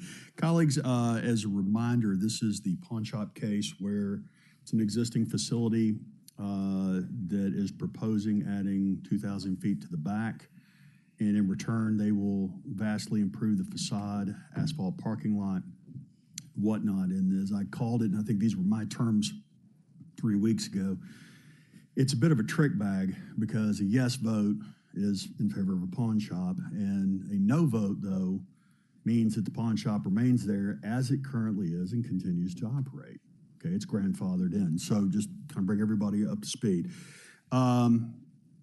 given y'all's charge, I met with Randall Tatum with engineering, Anthony Anderson and Cindy Reeves, August 30th. Does that sound right? Met in the engineer's office specifically to go over safety issues and to see how we couldn't all work together. What we specifically talked to, and if y'all, I got copies if y'all want them. We specifically talked about going into CIP for blinking lights standards. Talked specifically engineering about the lanes and potentially drop-off lane. We talked about Accelerate Memphis, which is currently working on that intersection on Overton. And last but not least, we talked about a pedestrian crosswalk, which at the time, the agreement that we all came to was that the city would go in roughly half. We'd have to go to CIP next year, but that the pawn shop and the school, Reverend Anderson, would be willing to also chip in to make that crosswalk for the safety of the students a reality. That was August 30th. I got a text message, if I remember my timing correctly, I got a text message on Sunday. I met, and forgive me, I just use first names if that's okay. I met with Anthony Monday morning, yesterday morning, and was informed that after, make sure I use the right words, you consulted with your advisors and that you were going to back out of that deal and that agreement. So we had that yesterday. What I have also received, and counsel is here because this is the real question that's now all of a sudden in front of us, for I think we should even talk about this case. I have a letter from attorney Lou Wardlaw regarding this case. I have made counsel's attorney aware of this. I'll read some of this into the record and I'll have copies for everybody, but it basically says, the attorney says, Cash America Central, this is counsel Wardlaw, Cash America's property at 3337 Overton Crossing, the subject property, is a legal non-conforming property controlled by the Tennessee grandfather statute. The request before the Memphis City Council is to approve a planned development, including expansion of the existing legally non-conforming pawn shop. The grandfather statute specifically allows businesses, 1, to expand operation and construct new facilities that involve a continuance or expansion of the business that was already permitted, 2, to destroy present facilities and reconstruct new facilities.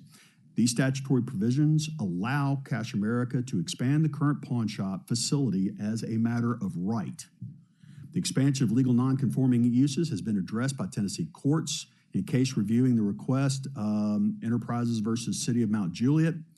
The industries were different, but there was a similar issue, and the court basically ruled that it was a legal non-conforming right to do this, and not to go through all this. Colleagues, given this letter, I'm in a bit of a conundrum, and I've asked counsel if you could step forward to address this, to study this question, because we have a legal non-conforming that is asking to do this expansion, and there is now apparently law that we need to study, or we need to have counsel study to tell us if this holds water, especially in this case. So, Counselor Wade, could you address that for us, please?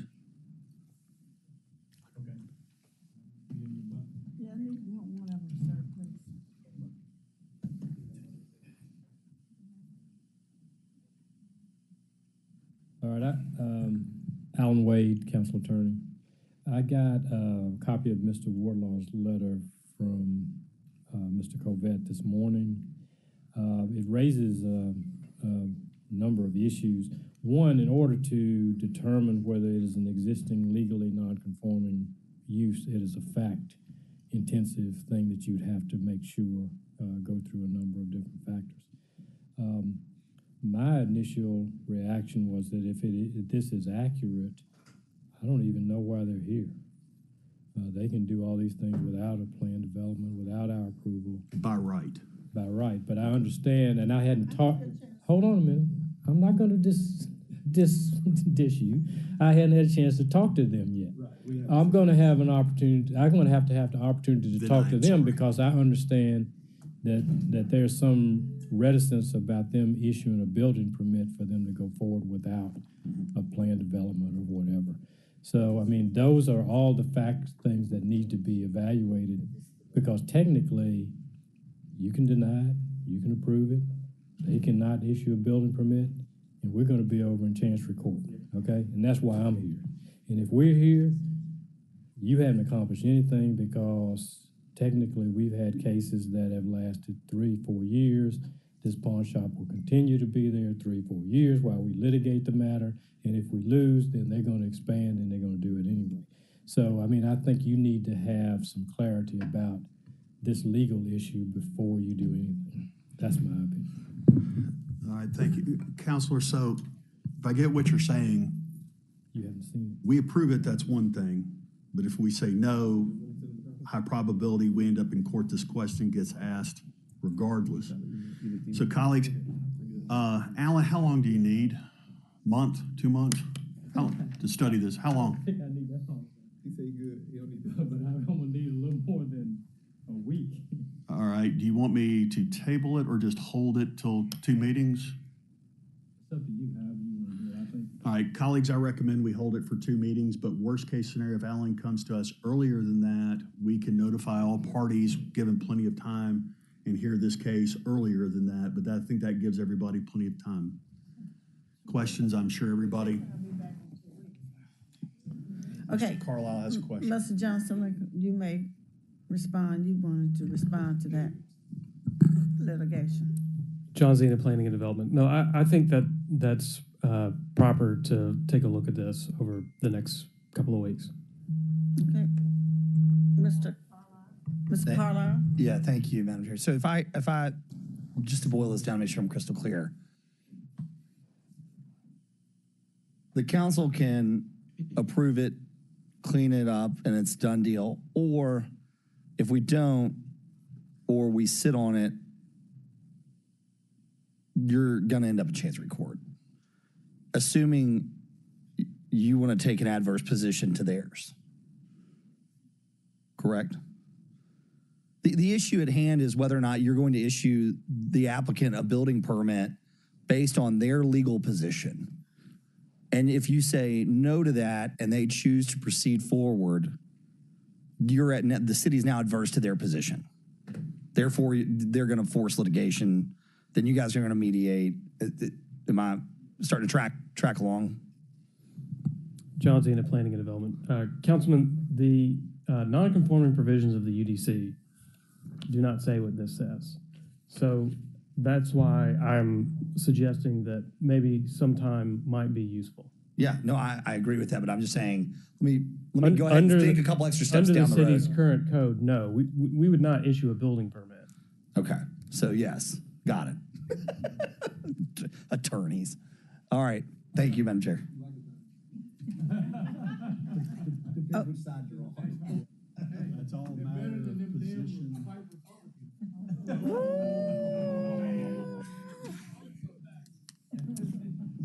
May need to give their name under those circumstances. Might need to give names. There's a lot of love on this field, Council. Oh, gosh.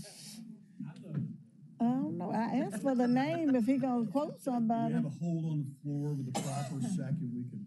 Okay, listen, we got a recommendation that we hold this for 2 weeks to allow the legal authorities of this group to review the letter and how legit it may be in reference to our current guidelines.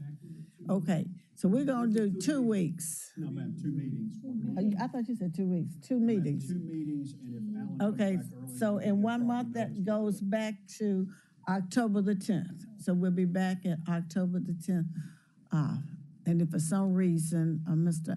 Allen is able to work a little bit faster, we may be back in 2 weeks. But no rush, no rush. I'm not in a rush anymore. No, I'm not. As I said, I'm not. Okay. That ends that particular discussion. And that's all we have today for Planning and Zoning Committee, unless someone wants to bring something up not already mentioned. Thank you for your time, and this ends the Planning and Zoning Committee. Thank you.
Call to order the Personnel and Government Affairs Committee of the Memphis City Council.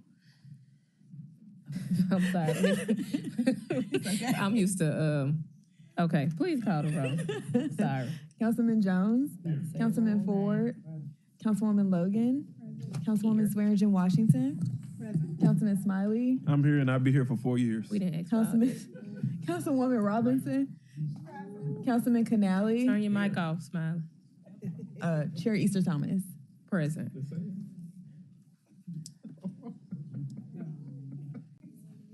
No, that's not it. Okay. All right, you all, we have 2 items on the agenda. We have 1 appointment to the Health, Education, Housing Facility Board. Mr. Howard Eddings Jr., requested by administration. Can I get a motion in a second? Okay. Motion by Councilwoman Robinson, second by Councilman Warren. Is there anyone to speak to this? Are you Mr. Eddings? I am. Okay, if you can give your, make sure the mic is on, you can give your name and address for the record and any words you'd like to share.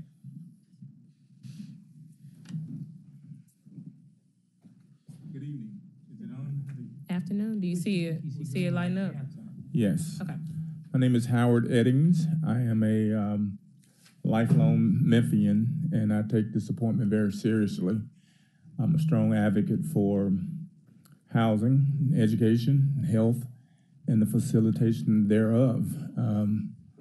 My history speaks for itself as it relates to our engagement in equity in those areas, and I've worked tirelessly through a number of ministries and programs that seek to influence and impact in that area. So I welcome this involvement at this level. It's a different level for me in terms of what I do every day, but I'm excited about it.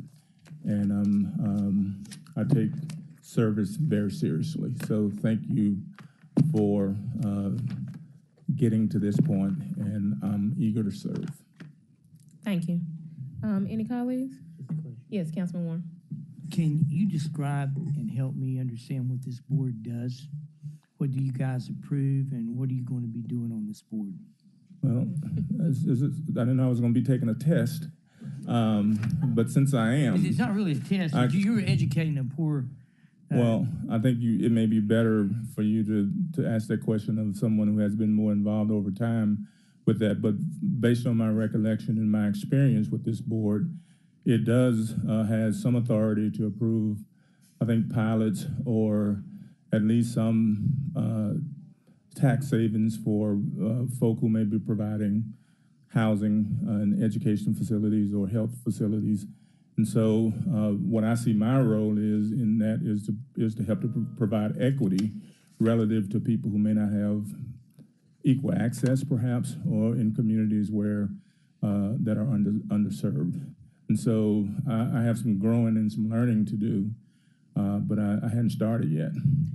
I think you may be the first person that I recall that we've appointed to this board. Have we appointed other people? Not from my knowledge. That's why I'm asking this question, board. because it's the first time it's come to us since I've been on the board. So I will try to make sure that I figure out what this is before we vote on you in 2 months or next meeting. But okay. I'm going to. Thank you for serving. Yes. Thank you, Councilman Warren. Any other colleagues? All right, let's all go to a voice vote. All those in favor? Aye. Aye. Any opposed? Ayes have it. All right, Mr. Eddings, we'll hear it in full council in 2 weeks. Thank you for your willingness to serve. Item number 2 is the appointment to the Memphis Public Library and Information Center Board of Trustees, Mr. Ben Jabor, requested by the administration. Can you motion in a second? Move it. Second. Motion by Councilman Ford, second by Councilman Warren. If you can give your name and address for the record and any words you'd like to share. Sure. I don't think it's on. Try it. I don't think it's on. No. It needs to be on. Okay. As Councilwoman said, my name is Ben Jabor. My address is 959 New York Street, Memphis, 38104, right in the heart of Cooper Young. It doesn't get more Memphis than that. And I'm interested in this position because I want to increase the visibility of the library, not as just a place to check out books, but as a resource center for the marginalized communities here. And since I'm bilingual and I've done community engagement for several organizations and entities, I think this would be a great opportunity to extend that and really showcase what the library has to offer. Besides just checking out books, everything from the computers that are available, if you need to print something out, if you need SNAP benefits, if you need to file taxes, if you need VA benefits, that's also the first step. So I just really want to contribute to that mission. Thank you, Mr. Jabbar. Any colleagues? Councilman Warren. Are you related to any neurologist? No, sir. It's my grandfather. Yeah, and my auntie at Le Bonheur. Okay, excellent. Thank you. You've got a long history of service in your family to the community. I'm aware. Thank you, doctor. All right. Any other colleagues? All right. Let's all go to a voice vote. All those in favor, say aye. Aye. Any opposed? All right.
Hyman. Amen. The guy's good. And joining us, and colleagues, I will forward you. I don't think I forwarded you the actual individual resumes. Yes, you did. Oh, I did? Okay. But all the way from Hawaii, we have Mr. Melvin Isom, who has also served our country dutifully in the United States Navy. He's joining us as our Deputy Chief Administrative Officer. So welcome, Mr. Isom. Welcome. I would also like to welcome and recognize our one of our new legislative analysts, and I was looking for her. She was hidden by Ms. Hyman here, but Kenya Adams, Esquire. Another new addition to our staff is Takesha Johnson, Esquire, and Julia Hale, Esquire. Regala Mauricio has joined us as well. She comes to us from the city of Memphis, and colleagues, I'll tell you, when you talk about somebody who is data-driven, data-oriented, just blew us off of our feet. That was Ms. Mauricio, so I'm looking forward to the work that you'll be doing. Well, all of you all will be doing for the work of the City Council, so welcome.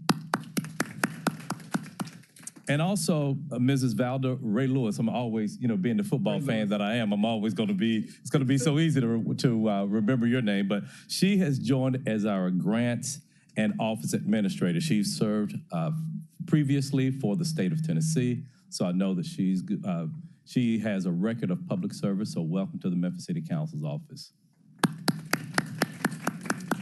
And I also want to recognize our returning team members. As we started this process, colleagues, you may recall that we said that we have a fantastic staff in which that we work with. So I want to welcome back and say congratulations to Ivy Johnson. Sitting next to her is who I call C Squared, Charity Cole. Her middle initial isn't M, but I would call her BMW. That would be Brittany Wright. Is Brittany in here? Tara Dearbone. It's and so as I heard somebody mispronounce it today, I decided I restrained from correcting them. Mr. Clay Wilson. And the nickname that Mr. Vice Chair Smiley has given Meredith Michael Kors, also known as Meredith Keaton. Michael Kors.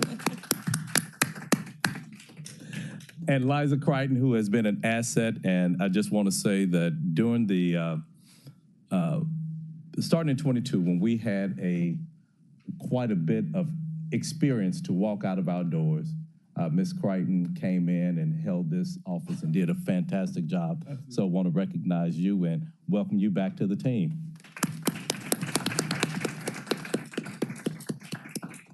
So I hope that this first day hasn't scared you all and has,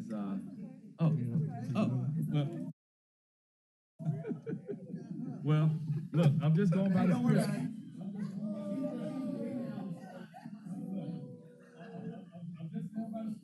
I'm just going by the script, but it was me. Yeah. I don't want anybody to know you're here either. Correct. Oh, Brianna, I'm so sorry. But it's like, come on. It's all good. I got you. And of course, she is no secret weapon. Did I tell y'all? Let me show you a picture. I've been knowing her so long that when she was just going to Howard, I have her when she was 18 years old. Yes. So I also want to welcome back and thank her because for the past couple of years, she's worked directly with me. Yeah. And that would be Miss Brianna Owens. So glad to have her.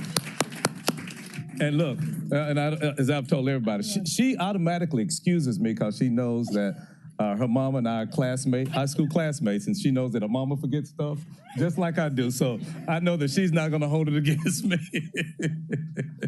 So, colleagues, items for this evening, items number 2 and 14 will be held. 2 and 4 will be held until our October 12th, 2023 meeting. And item number 13 will be held until our September 26th meeting. So that's going to be held for 2 weeks, item number 13, and then 2 and 4 will be held until our October 12th meeting. So our first item that's on the agenda is, well, I'll tell you what, we're going to move up. There's going to be an item that Councilman Carlisle is going to present. So I will recognize you, Councilman Carlisle. Thank you, Mr. Chair. Colleagues, if you'll recall, during our budget season, we had Sound Diplomacy do a phenomenal, and this is really sponsored by all of us, and I'll have it rectified to change that. I saw it as I was walking in, but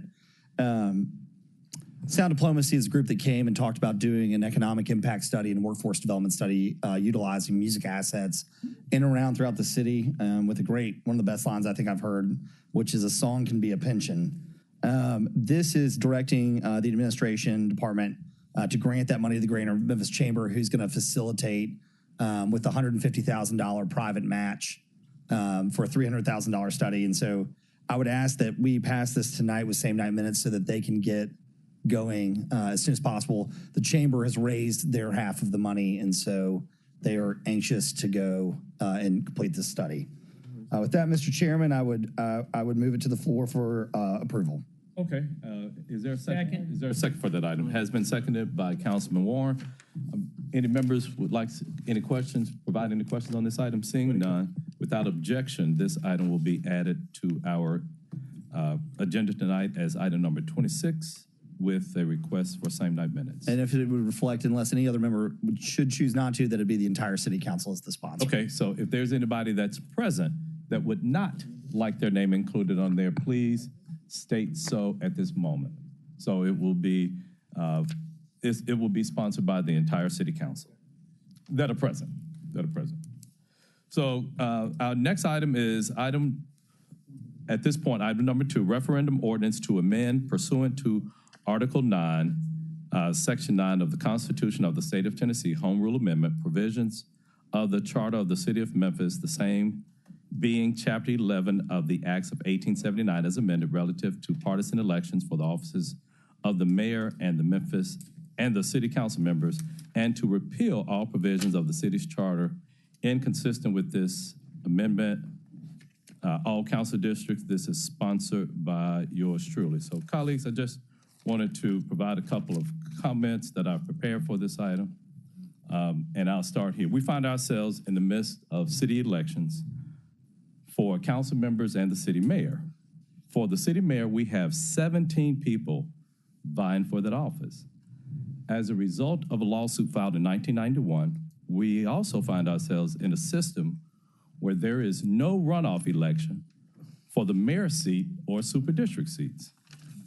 With so many people in the race, it is possible that the next mayor of Memphis is victorious with barely 20,000 votes in a city of 630,000 people, 337,000 registered voters. A measure that failed last year was an attempt to require that the city mayor's race would be subject to a 50% plus one outcome. Requiring a 50% plus one outcome is a provision that consent decree of 1991 expressly prohibited. I'm no lawyer, and Mr. Wade can weigh in on this, but it is an uphill battle to have a sitting judge to overturn a ruling of a deceased judge. An example of this was the consent decree that the Memphis Police Department has been subject to since the 1970s. It came back up since I've been on the council, and we see that many of the provisions of this 40-year-old plus consent decree is still largely intact because we were facing a situation where a sitting alive federal judge was being asked to overturn the consent decree of a judge that's no longer sitting on the bench.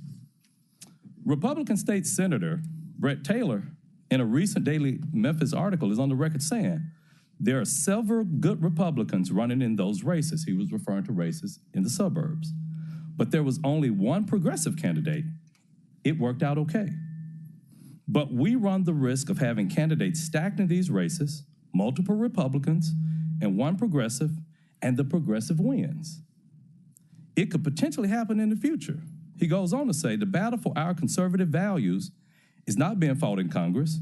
It's being fought in Nashville it's not being fought in Nashville at the State House. It's being fought at the school board level. We may be in a conservative state, but we are in a progressive city. There are members of this body that have boldly exclaimed their conservative bona fides, and I exclaim my progressive bona fides just as proudly, that champion equal opportunity, civil rights, inclusion, living wage, protecting the environment, Medicaid expansion, and many others. So this measure would not affect this year's election, but it would make it easier for voters in years to come with this. So I would ask Mr. Wade to talk about the comments that I made regarding a current living judge and how of an uphill battle we would have for them to overturn what has been a consent decree of a person that's no longer on the bench. Alan Wade, City Council Attorney. Let me see if I can approach it differently. I'm kind of in a unique position with the media looking and me talking about a sitting judge. I don't think that's something that he would take very favorably to. But let me just go through the process of what it would take. We did do the referendum for 50+1. I don't think we have passed it. That would be the first step that would have to happen. That would have to be put on the ballot, and the citizens would have to agree that that's what they wanted. That then would be taken to federal court, and an application would be made to change the existing injunction decree that's been in existence since '96, I think. Now, cosmetically, I think you would look at it and say, well, you had Jerome Turner did it, he's deceased, and it's lasted this long, and it might be difficult. What it is based on, though, is more empirical data in terms of what the racial makeup of the city is as compared to what it was before.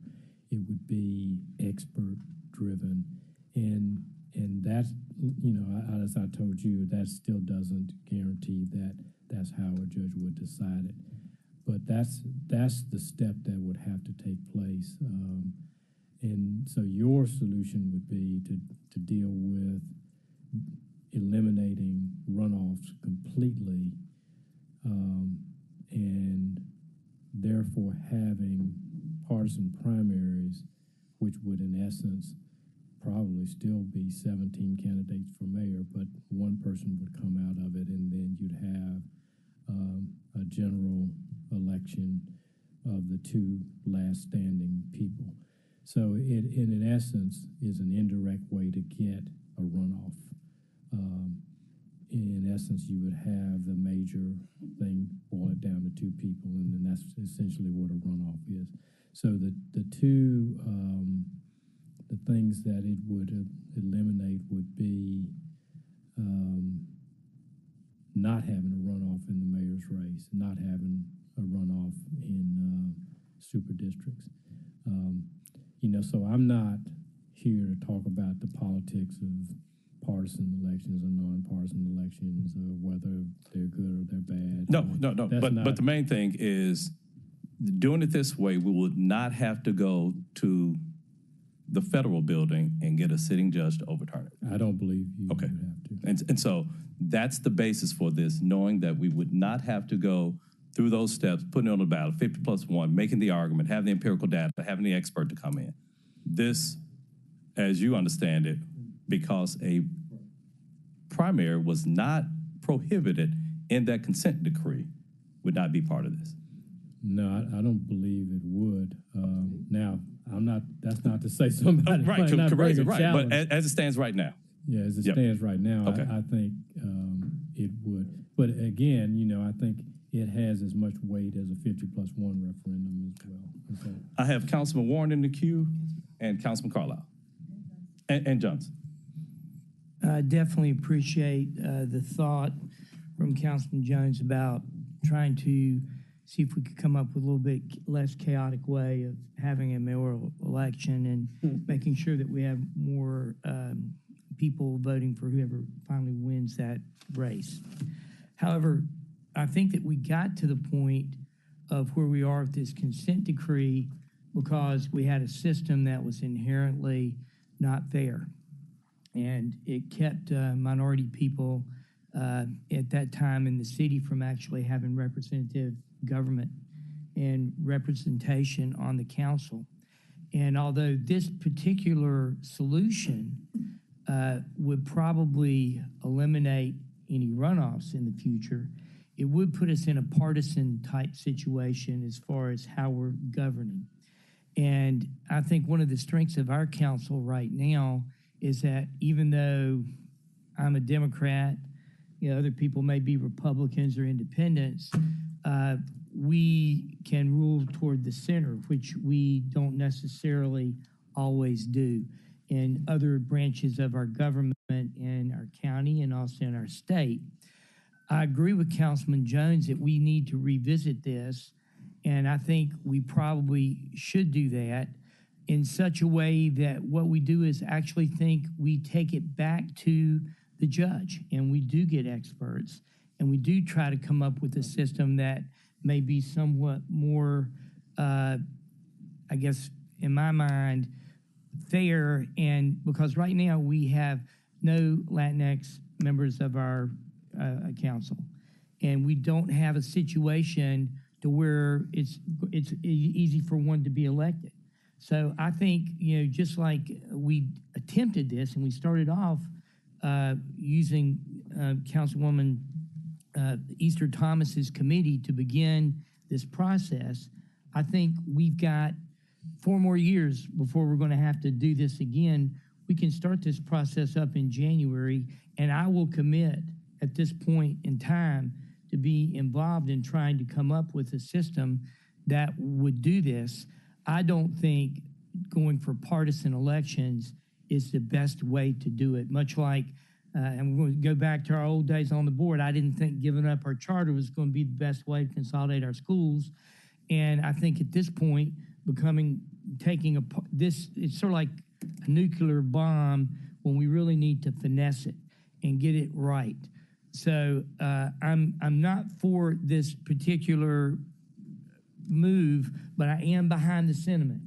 And I would like to see us move forward with this in our next council. Thank you, Mr. Chair. Thank you, Councilman Warren. Councilman Carlisle. Thank you. We're running out of time. My ask would be, if we're going to actually debate this thing, because it is a significant change, that we stop putting it on the executive committee at 3 p.m. and that we find time in the middle of the day where we can have a substantial discussion. That being said, This caller, let me just interject for a second. I don't mind. It's in executive. We put in the committee. What government was it?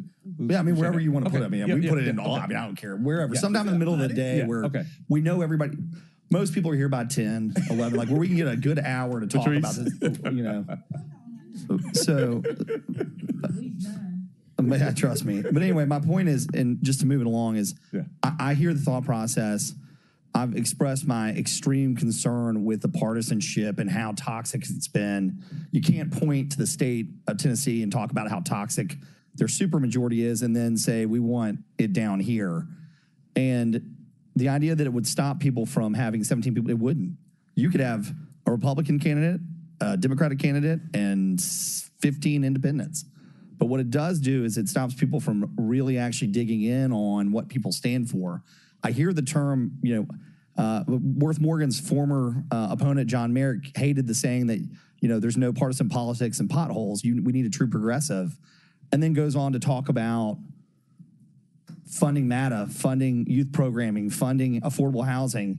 Well, I get called the white Republican that's unchecked power that one of my colleagues liked and put out there when I led the charge for the first transit funding, when I tried to put $5 million in cash in the Affordable Housing Trust Fund, when I spent days and weeks and hours with Liza and Chief Ford finding millions and millions of dollars for parks and libraries.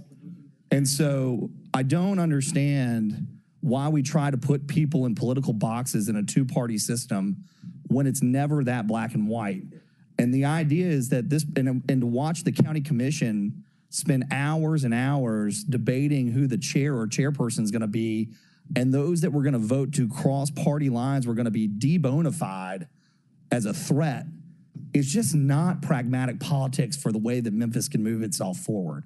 So I, like Dr. Warren, am happy to try and find a solution that works. And I, for the record, if it makes you feel better, wholeheartedly disagree with Senator Taylor and anybody else that thinks education should be some sort of partisan. I know ideology has crept in around the country, and I find it very sad, but you can be more than just your party, just like you can be Presbyterian and a member of the PCA and think that women should still be allowed to be wear the cloth. You don't have to agree with everything that your platform does. And I just think it puts people in a box. And so I just am very concerned that this makes it too easy for executive committees of parties to get over-involved when they're not elected by the public. And I think that it puts toxicity into a place where cordiality and collegiality have far more benefited the citizens than anything. Thank you, Mr. Chairman. Thank you. Councilwoman Johnson, are you in the queue, Councilman Ford? Yes, sir. Okay, so Johnson, Smiley, and then Ford. Because of the time, I do think that this partisan type election won't be in the best interest of the city. I love the 50+1 concept. I also believe that we need to be working to try to have serious discussions about how do we move it forward, the pros and the cons of each situation. We understand that we really want bright, intelligent, energetic people running for the races. So we need to come up with a method that we don't get 17 people who in some cases just got in the race because they've had wanted a platform to speak about a particular topic. How do we eliminate those particular individuals and pick individuals who truly can be leaders of this city? So I'm not for the partisan type of election, but I definitely would go with a 50+1.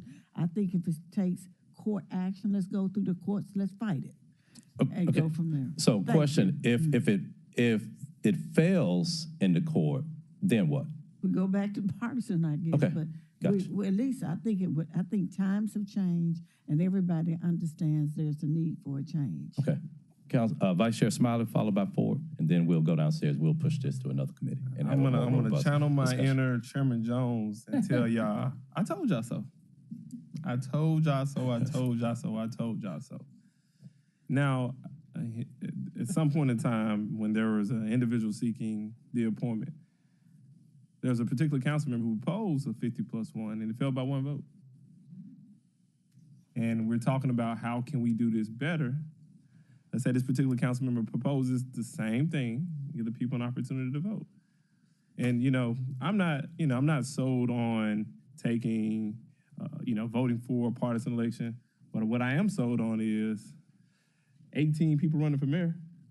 And literally, I think Dr. Warren and I is going to, from the next 4 years, we're going to be talking about we have a mandate because Dr. Warren will receive more votes than the mayor.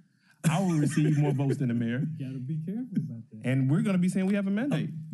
So if we truly want to fix this issue, we might be talking about going back to revisit the idea that we put forth that fell by one vote.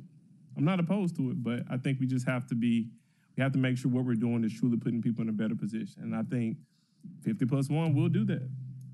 That way it doesn't become so partisan, but it also allows us to figure out how we get back to what the role of government is, which is to provide for the general welfare of its people. Thank you, Vice Chair Smiley. Councilman Ford. I'm gonna be real brief, but I got Brent Taylor. We brought his name up. Okay.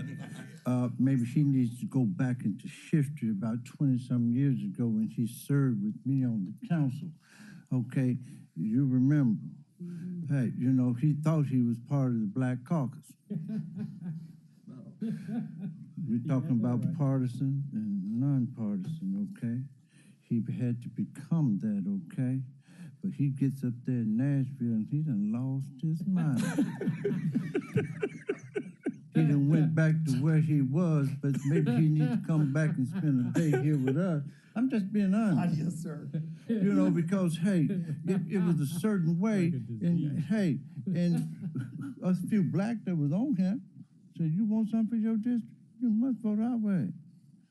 And then, you know, they used to gather and then, you know, stop gathering in the back down the hallway, okay?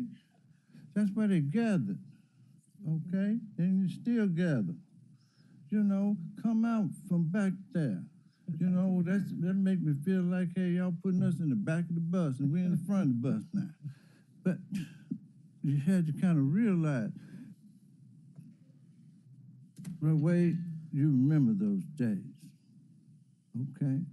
We went through a lot of different things, okay? And I figure this way, you know, if it's the right candidate, we got so many, a lot of them don't even know why they're in the race. You know, they know better what are they looking for to get out of the race. Okay, no, they're not going to win, but what are they looking for? That's the problem that we're having. It's not partisan, nonpartisan. Hey, it's what they're looking for. They're not looking for anything to help the city. They're looking for something to help themselves. That makes a difference. That's why, hey, Grant Taylor, my friend, we're in the funeral business together. Okay? But I think he got lost when he got up there. I'm not going to say nothing else. Y'all can take it the other way, and I really hope he called me. Thank you. So this will be in one of the other committee meetings. So committee. Okay. So colleagues, that brings us to our add-ons, items number 20 through 26. Number 20 is a resolution appropriating the sum of $250,000 funded by GO bonds chargeable to the fiscal year 24 capital improvement program CIP budget. Project number CD 18102 for the Pension District Infrastructure Improvement Program. Council District 7, Super District 8, sponsored by the administration. There's a request for same night minutes. Item number 21 is a resolution appropriating contract construction funds in the amount of $1,350,000 for project EN 01113 speed hump installation, Group 13, fiscal year 24, all council districts. Sponsored by the administration, there's a request for same night minutes. Number 22 is a resolution to allocate and appropriate funds in the amount of $1,900,000 for Parks Coverline miscellaneous improvement contract construction project. PK TBD, all council districts, sponsored by the administration. There's a request for same night minutes. Number 23 is a resolution to allocate and appropriate funds in the amount of $300,000 for Park Coverline contract construction, fixtures, furniture, and equipment project. PK to be determined, TBD. All council districts, sponsored by the administration. There's a request for same night minutes. Resolution number 24 is a resolution to transfer contract construction allocation from Fire Station Improvement Coverline FS 24100 and Drill Tower Improvement FS 02033 and appropriate funds in the amount of $2,175,000 for fire station renovations. Number 34 and 46 contract construction project number FS 23101, Council Districts 3 and 7, Super District 8 and 9, sponsored by the administration. There's a request for same night minutes.